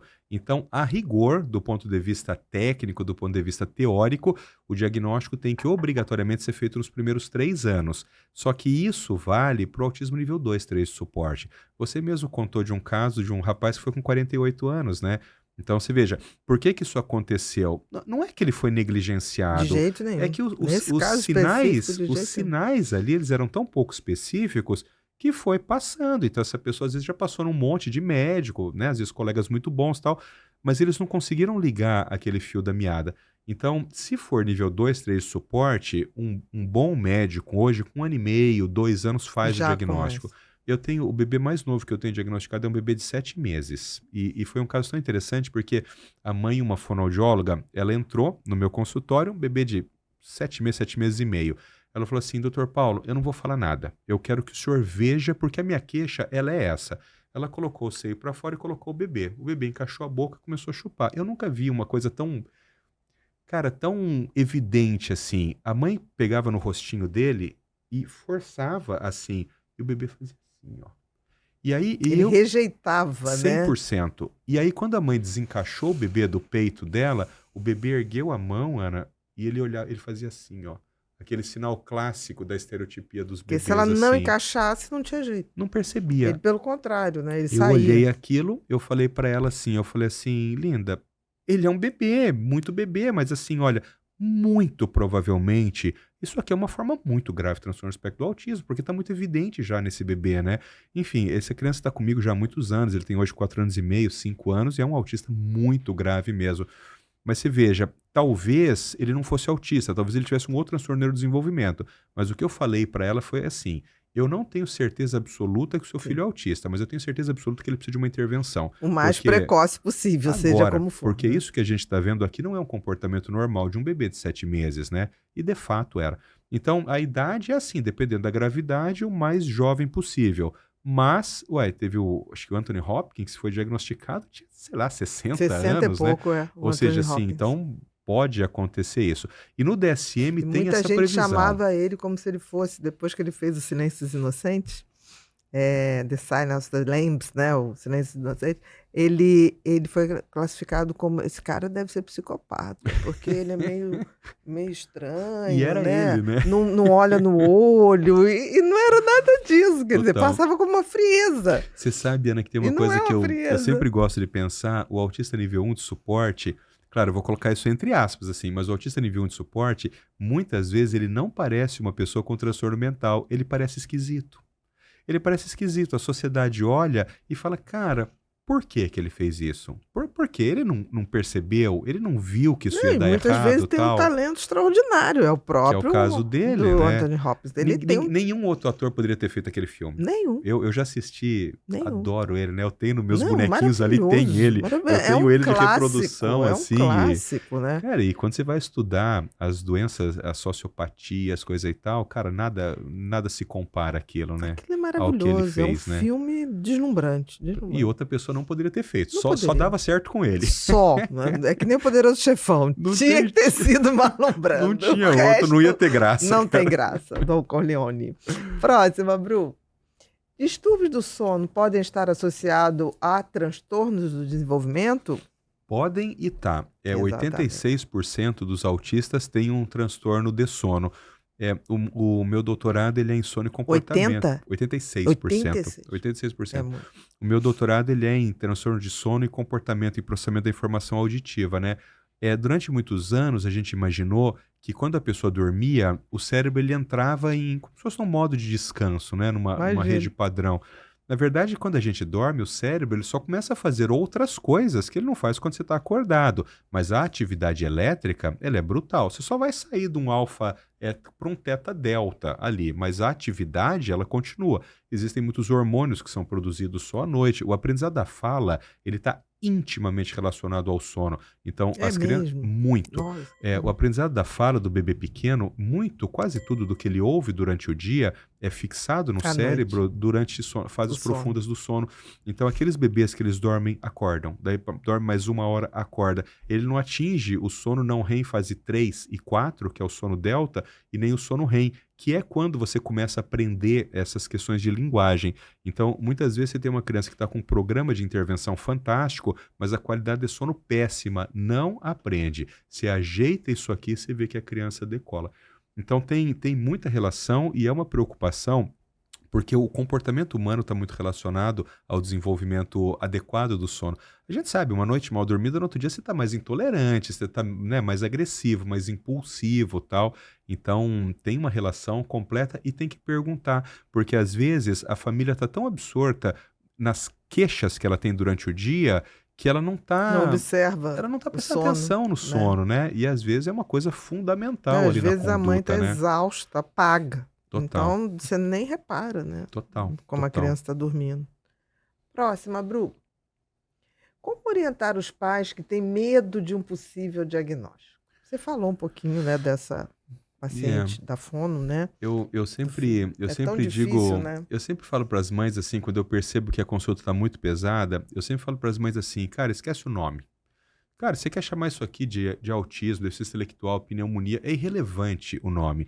Na análise do comportamento, a gente trabalha com o comportamento. Então, para mim, o que interessa? Eu tenho uma faixa aqui que é uma faixa normal de comportamento. O que me interessa é quais comportamentos estão fora dessa faixa. Então, na ciência do comportamento, a gente vai pegar aqueles comportamentos que estão aumentados e tentar trazer para baixo. Comportamentos que estão diminuídos, tentar levar para cima. O que é um comportamento desviado para baixo, por exemplo? Uma criança de 2 anos e meio que não fala. Então, era um comportamento que ele deveria estar aqui, ele está aqui. A gente precisa reposicionar. O que é um comportamento desviado para cima? Uma criança que bate. É uma criança que cutuca as outras crianças. É um comportamento que ele está desviado para cima. A gente precisa reposicionar. Vários transtornos mentais podem provocar esse deslocamento do comportamento. Um deles é o transtorno do espectro do autismo. Mas o nome que a gente dá para isso é irrelevante. O que a família precisa pensar é isso. O que podemos fazer, O que né? podemos fazer e, sobretudo, eu Ana... acho que isso para diagnóstico é para tudo. Para tudo. A gente é obrigado a botar um nome diagnóstico, naquilo, porque total. o convênio, para receber um benefício, ok, eu acho corretíssimo que o transtorno do espectro autista tenha lá a questão de não ser prioridade numa fila em aeroporto, Total. ter direito a ficar num ambiente menos Sensorial. Acho tudo. Nós temos que ter o diagnóstico para isso. Mas o mais importante é o que a gente pode fazer. Total. É pensar na qualidade de vida, né? Exatamente. Quando você explica isso para as famílias, você tira um pouco dessa carga do nome, sabe? Fala assim, olha, vamos discutir comportamento. São os O amores nome possíveis. Pronto, Olha, a gente é o vai que ter dá que conta. amar essa criança desta forma. É o que você dá Com as conta possibilidades que a gente tem para fazer. É isso. É o Total. possível, não é o perfeito. Total. Né? A frase é essa, é o possível não é o perfeito. Possível, os Exatamente amores isso. têm que ser possíveis, não perfeitos, porque eles Total. não existem. É isso. Nem para neurodivergente, nem E para nem pra vida do neurotípicos. dia a dia E também. nem para a vida do dia a dia, eu sempre falo isso. Próxima, Bru. Quais sinais de neurodivergência costumam passar despercebidos pela família? Eu acho que as questões que eu mais percebo que passam batidas são as questões de inflexibilidade mental, de rigidez de comportamento. Existem autistas nível 1 de suporte em que esse, por exemplo, se você pegar esse cara de 48 anos, se você voltar na infância, você vai perceber que ele sempre deve ter sido um sujeito rígido, inflexível, e ele passou como chato. Sempre tem essa história. Por quê? Porque a inflexibilidade, a sociedade vê mal isso aí. Tipo assim, ó, imagina que eu quero me comportar de um jeito aqui e você fica me corrigindo. Você fala assim pra mim, Paulo, só que a caneca não pode ficar aqui, a caneca tem que ficar aqui. Eu falo, poxa, Ana, mas eu queria tanto que a caneca ficasse aqui mais perto de mim. Você falou, não, mas aqui não pode, aqui tem que ser desse jeito. A inflexibilidade, vai chegar um momento que eu vou falar, poxa, quer saber, cara, eu não quero mais conviver com você. Tá muito difícil, você é muito rígida, muito inflexível e tal. E isso provoca o que nós chamamos de pseudo-isolamento. Então, muitas crianças autistas, nível 1 de suporte, e adolescentes tal, passaram uma vida de isolamento não porque eles não quisessem, passaram uma vida de isolamento porque as pessoas em determinado momento não queriam mais conviver com elas. Pela inflexibilidade. Inflexibilidade cognitiva. Inflexibilidade cognitiva, na minha forma de entender hoje o autismo, é o único sintoma que ele não vai desaparecer. Você pode ensinar tudo, você pode ensinar tomada de perspectiva, você pode ensinar fala, você pode ensinar linguagem, você pode ensinar tudo. A inflexibilidade não. Sabe por quê? Quando eu falo isso, os psicólogos eles querem me matar. Mas eu tô falando agora, eu vou dar um exemplo meu mesmo. O meu cérebro ele é extremamente inflexível e sempre foi. E as coisas que provocam a minha rigidez de comportamento, elas não... Eu faço terapia há 30 anos. Uhum. As coisas que provocam a minha rigidez de comportamento não estão na sala da terapeuta. Então não adianta um terapeuta falar assim, ó, nós vamos fazer aqui um jogo, e às vezes eu ganho e às vezes ele perde. Quando ele perde, daí eu flexibilizo. Não, eu não tenho problema de perder jogo de xadrez para você. Não é isso. A minha inflexibilidade cognitiva, eu descobri, por exemplo, há 3 anos. Né? Eu fui a Maceió, já deve ter ouvido, eu falei isso muitas vezes no congresso já. Eu fui a Maceió dar uma aula no congresso, me colocaram num hotel, cara, um hotel chique, 6 estrelas. Eu falei, cara, vou 3 dias aqui, vai me arregar, né? Eu entrei pra tomar banho, Ana, acabou meu dia. Porque quando eu entrei no box pra tomar banho, o chuveiro que solta a água tava nessa parede. E eu fui com a mão aqui, com a manivela, pra abrir a água. Só que a manivela não tava aqui, a manivela tava naquela parede. Acabou. Eu olhei pra aquilo, eu falei assim, ó, fico arrepiado. Eu olhei pra aquilo e falei assim, isso aqui tá errado. Cara, eu não conseguia tomar banho, não conseguia. Eu falei, meu Deus, isso aqui tá errado. Eu peguei e liguei na portaria do hotel. Super constrangido, né? Porque eu tava entendendo que era ridícula a minha queixa, né?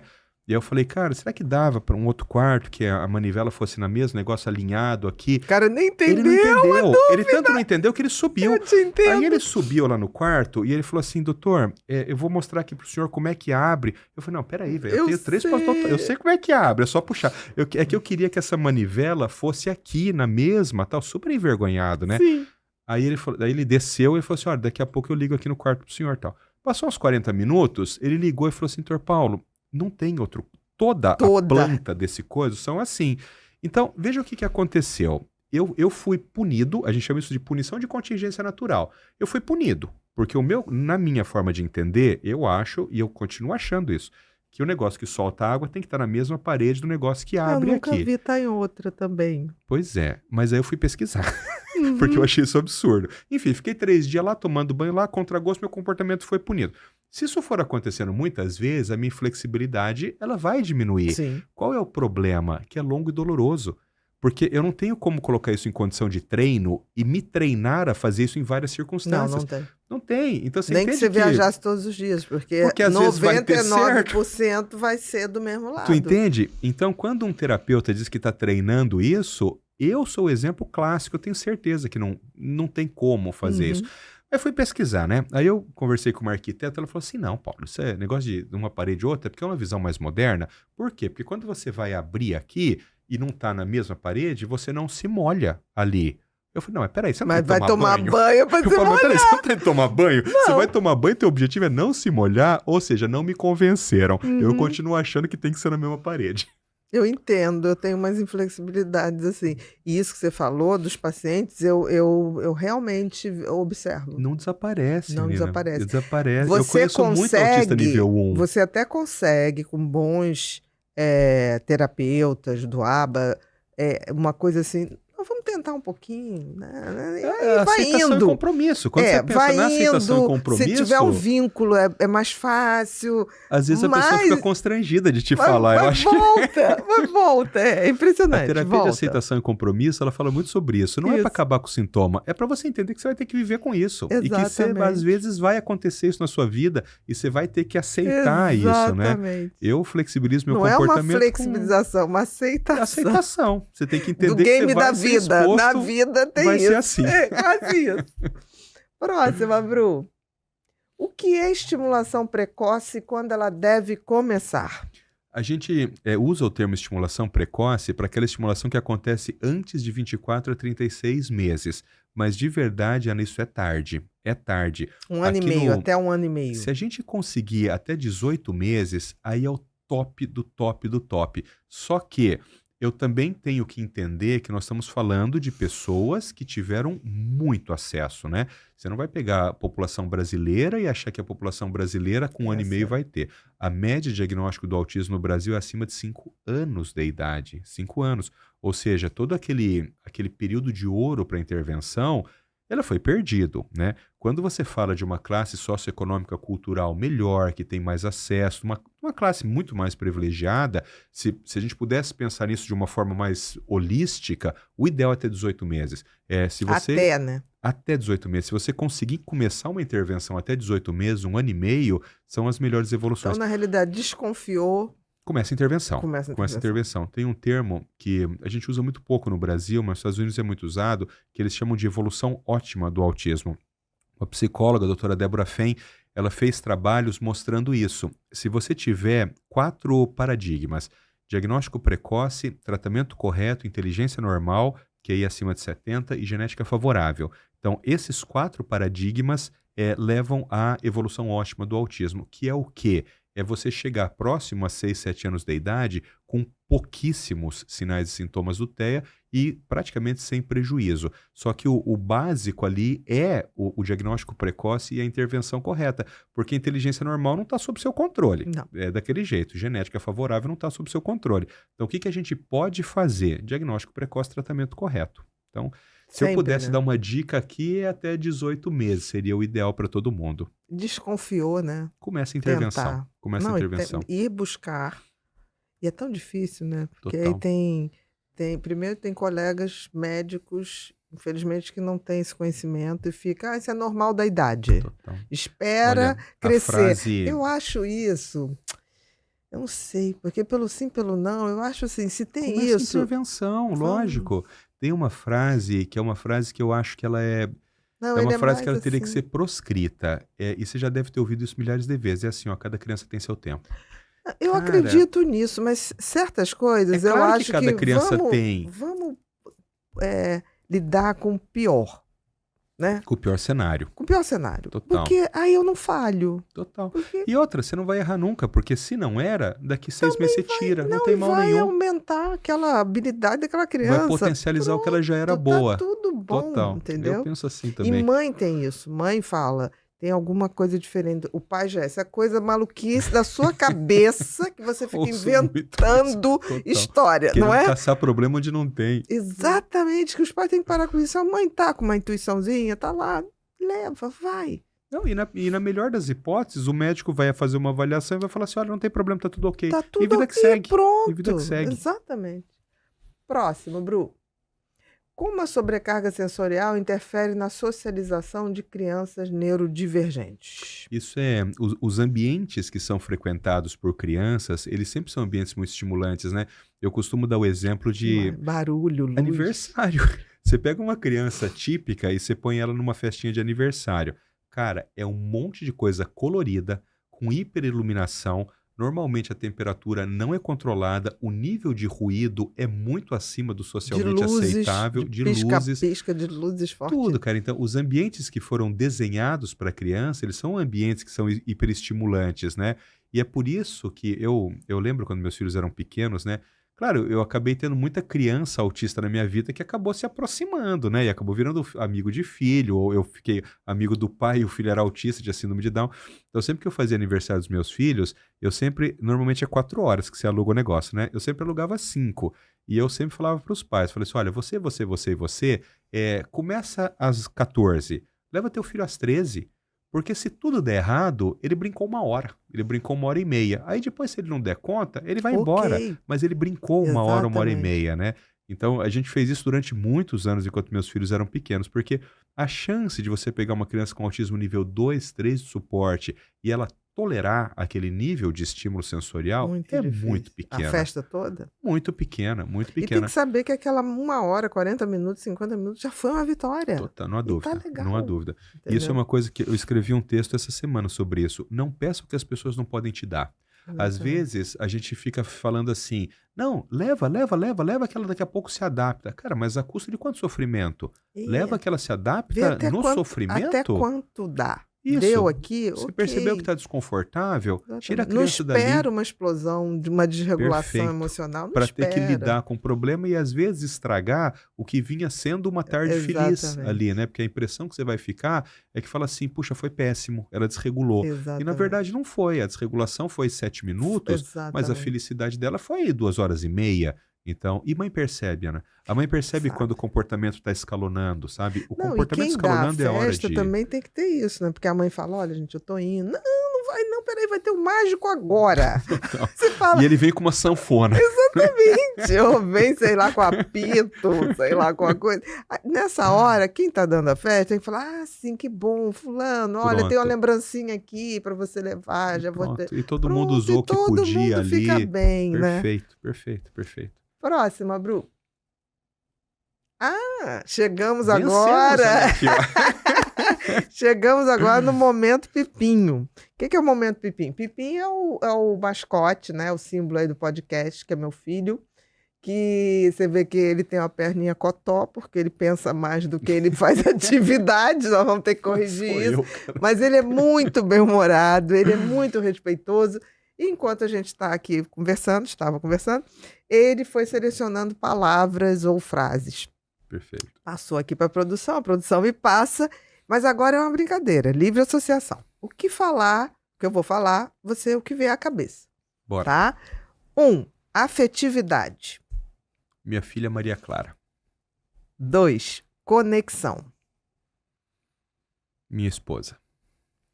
3, complete a frase. Neurodivergência é. O que vier. Eu acho que é algo que eu aprendi a conviver com ela, pessoalmente. 4, amor. Meu filho Luiz Eduardo. 5, felicidade. Poder ter uma vida longa e mantendo a minha sanidade mental por muitos anos. E poder levantar da cadeira e sentar E e pegar o tomar pacote banho lá em sozinho. cima. 6, se o mundo acabasse amanhã, o que você faria hoje? Voltava para minha casa e convidava meus amigos para jantarem comigo. 7, autenticidade. Eu acho que eu sou um cara autêntico. Eu acho que eu sou um cara autêntico. Também acho. Isso ninguém vai poder dizer o contrário. 8, constância. Estudo. A minha vida é uma vida que eu comecei a ler com 5 anos, nunca mais parei. Eu amo estudar. A coisa mais constante na minha vida é adquirir conhecimento. Perfeito. 9, se você tivesse um superpoder, se fosse lhe dado, qual seria e como que você utilizaria? Eu criaria uma instituição no interior do Paraná só para adultos autistas com deficiência intelectual muito graves para devolver a dignidade a essas famílias. Esse é o único sonho que eu tenho certeza que não vai ser realizado. Eu fiz tudo na minha vida o que eu queria, mas existe um grupo de pessoas, de autistas e pessoas com deficiência intelectual adultos, que a vida dessas pessoas acabou, não vou dizer estragando, acabou dificultando muito a vida das mães dessas pessoas. E aí a gente tirou o direito dessas mulheres de terem uma vida boa. Então, Entendi. se o governo uma instituição, enfim, criasse ambientes que pudesse receber essas pessoas durante o dia, eu penso alguma coisa assim. Imagina uma mulher que tem um garoto de 19 anos de idade, grave e tal, ela sai de manhã, ela deixa nessa instituição, essa instituição é uma mescla de atendimento e lazer. Lazer. E essa mulher segue a vida dela, ela trabalha às 6h30, ela pega o filho dela, leva para casa dela. A gente devolveu o direito a ela de poder tocar a vida dela. De ter vida, né? Mais ou menos um hospital dia específico. Mas teria que ter uma parte de lazer muito grande, Ana, porque... Não, incluindo atividades... Total, um pouco de intervenção, mas muito lazer. Entendi. Porque esse é aquele elo da sociedade que eu digo que ele é o elo que veio para que a gente cuide. Ele não é um elo que veio para produzir grandes coisas, não é isso. Ele veio aqui para a gente cuidar aqui, sabe? O senso de responsabilidade social. Humano. Isso, né? isso. A gente tem que entender que essas pessoas vieram para a gente cuidar delas. Exatamente. Então, se eu tivesse um superpoder assim, eu criaria um centro desse em cada cidade. Entendi. Como o movimento Apaiano, por exemplo, o movimento Apaiano hoje é um dos maiores movimentos, se não o maior social do mundo, né? Então, seria como se fora um movimento como esse, ou seja, totalmente pulverizado, mas para que se devolvesse a dignidade. E eu não estou falando do paciente, porque essas pessoas são bem cuidadas pelas mães. Eu estou falando das mães. Entendi. Essas mães, elas perderam o direito de viverem. Exatamente. Entendeu? Então, se eu pudesse escolher uma coisa, é o que eu faria. Perfeito. E 10, uma frase, um pensamento, pode ser seu, pode ser de alguém. Eu vou... Tem uma frase que eu gosto muito, que é uma frase que diz assim: se você não é capaz de ensinar uma coisa complexa de uma forma simples, é porque você não aprendeu o suficiente sobre aquilo. Eu acho que nós do mundo da ciência, muitas vezes a gente acaba se colocando numa postura, que é uma postura magna, que nos afasta da sociedade.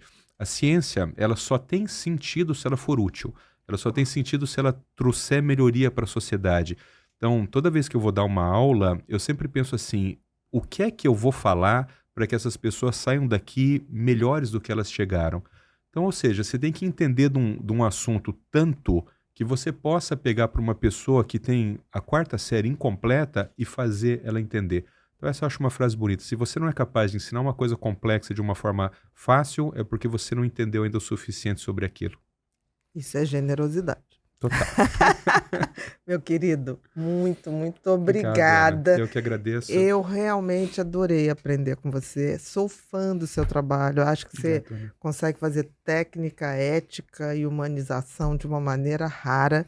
Obrigado. Por muito mais colegas como você. Assim, que a gente fala tanto também dos colegas que não são tão dedicados, mas tem gente boa. Eu acho que a gente tem que ver por esse lado, né? Que você continue inspirando mais pessoas. Eu quero te agradecer, foi um momento ótimo estar aqui com você. Quem é fã sou eu, acompanho teu trabalho então, já há tantos anos, então eu que te agradeço. Muito obrigada. Agora chegou a hora que eu tenho umas lembrancinhas aqui para te dar. Quero, adoro. Vamos lá. Felicidade, que foi um livro que eu escrevi na pandemia, durante a pandemia. Tenho aqui o Bullying, tá? Ah, e esse aqui eu não tinha lido ainda. Esse eu tenho que até atualizar ele. Amei. Tá? Tem o Mentes e Manias, que é sobre toque. Fantástico. E tem aqui também o último, né, do final do ano passado, que são frases, porque assim, que delícia. Eu geralmente acordo espontaneamente 6h15, 6h30, espontaneamente, se tiver tudo certinho. E nesse momento, eu levanto só 7 horas. E nesse momento, eu sempre fico assim, puxa, eu acredito em Deus. Talvez não seja o Deus que as pessoas falam. Eu falo assim, queria, sei lá, uma inspiração, uma mensagem. E nesse momento, geralmente, vem frases assim... Ai, que beleza, adorei soltas, ai, né? Que delícia. E aí, no final do ano passado, a editora, Bia, vamos lançar um livro. Eu falei, gente, eu não tive tempo, eu realmente não tenho como cumprir esse compromisso. Aí meu filho chegou e falou assim, mãe, você tem 700, eu sei quantas frases. Eu falei, jura? Porque eu vou escrevendo. Aí ele falou, vamos fazer assim a frase e deixar um espaço para as pessoas refletirem. Elas também, pode ser que o que você diga não seja o que elas interpretaram da frase. E aí eu achei legal e chamei isso de autocuidado mental. Show de porque bola. dá para fazer em 10 minutinhos e é uma maneira da gente parar. E uma forma deliciosa de começar o dia também, pois né? São 365 frases E aí a gente pode ler em qualquer ordem. Eu fiz essa coisinha de botar por cor primavera, verão, para marcar as estações. Show Num de mundo que bola. está tão bagunçado, a gente não marca nem mais estações do ano. Total. Então eu fiz questão de fazer Ana, isso. obrigado. Espero que você goste. Obrigadíssimo pela tua Mas gentileza. tem mais Obrigadíssimo. aqui, Ai, peraí. adoro ganhar presente. Adoro. Olha, isso aqui é uma eco bag do Pipinho. E atrás tem aqui o nosso lema, né? Que é faça, aconteça e inspire. Pod People, eu fui. Lindo, lindo, lindo. Porque se a gente não servir para inspirar, também a Não gente é? tem aqui também um Ai, caderninho. Eu sou da anotação. Exatamente, mas adorei. eu acho que Maria Clara vai querer alguma coisa aí Arrisca. e o pai vai dar e uma canequinha aqui para você tomar seu Ai, café. Isso aqui eu seu- coleciono caneca, né? Ó, seu café, seu Ana, chazinho obrigado, e lembrar adorei. da gente aqui, Amei, porque a gente não esquece. amei, né? amei, amei. Agora, meu querido, pode jogar isso tudo pro ladinho, que as crianças vão fazer, vão arrumar tudo, tá? Pronto. A educação e a gentileza aqui nasce assim. Depois eu vou arrumar tudo para você. E agora você tem aquela hora que você vai olhar para aquela câmera ali. Não precisa olhar para mim mesmo, agora pode ser mal educado. E dar todos os seus recados. Agora é pra Pessoal, lá. eu queria falar especificamente com as mães das crianças no transtorno do espectro do autismo, que é o pessoal que eu mais me relaciono nesses últimos, sei lá, 20 anos da idade, 20 anos de profissão, né? Eu queria primeiro fazer um agradecimento a essas mulheres, né? Um agradecimento de quem há 20 anos convive todos os dias com essas pessoas.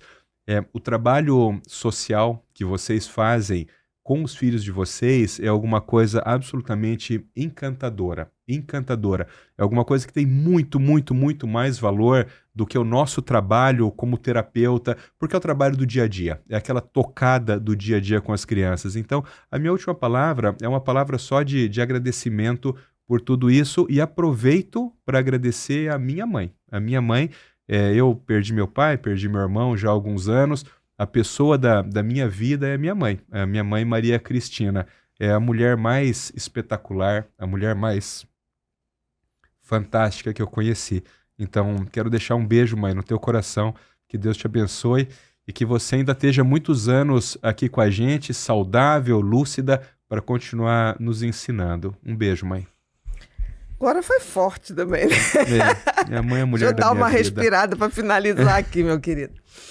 Queridos, nós estamos finalizando mais um episódio do Pod People e hoje foi com esse cara maravilhoso que eu sempre fui fã, sempre vi ali o conteúdo, a humanidade, a ética com que ele toca nos assuntos que a gente precisa ouvir sobre neurodivergência, especialmente sobre autismo. Se você não conhece, eu sugiro que você comece agora a segui-lo lá pelo Instagram, @PauloLiberalesso, com 2 S, porque você não vai se arrepender. É muito conteúdo e conteúdo confiável e sério. Porque aqui na comunidade Pod People a gente só acredita que conhecimento e autoconhecimento pode de fato fazer a gente um ser humano melhor. Se você não é inscrito no canal, se inscreva, acione o sininho para receber todas as novidades. E se você gostou desse bate-papo, que eu tenho certeza que você vai gostar, você pode compartilhar para que outras pessoas possam ter acesso a esse conhecimento. Muito obrigada e até o próximo Pod People.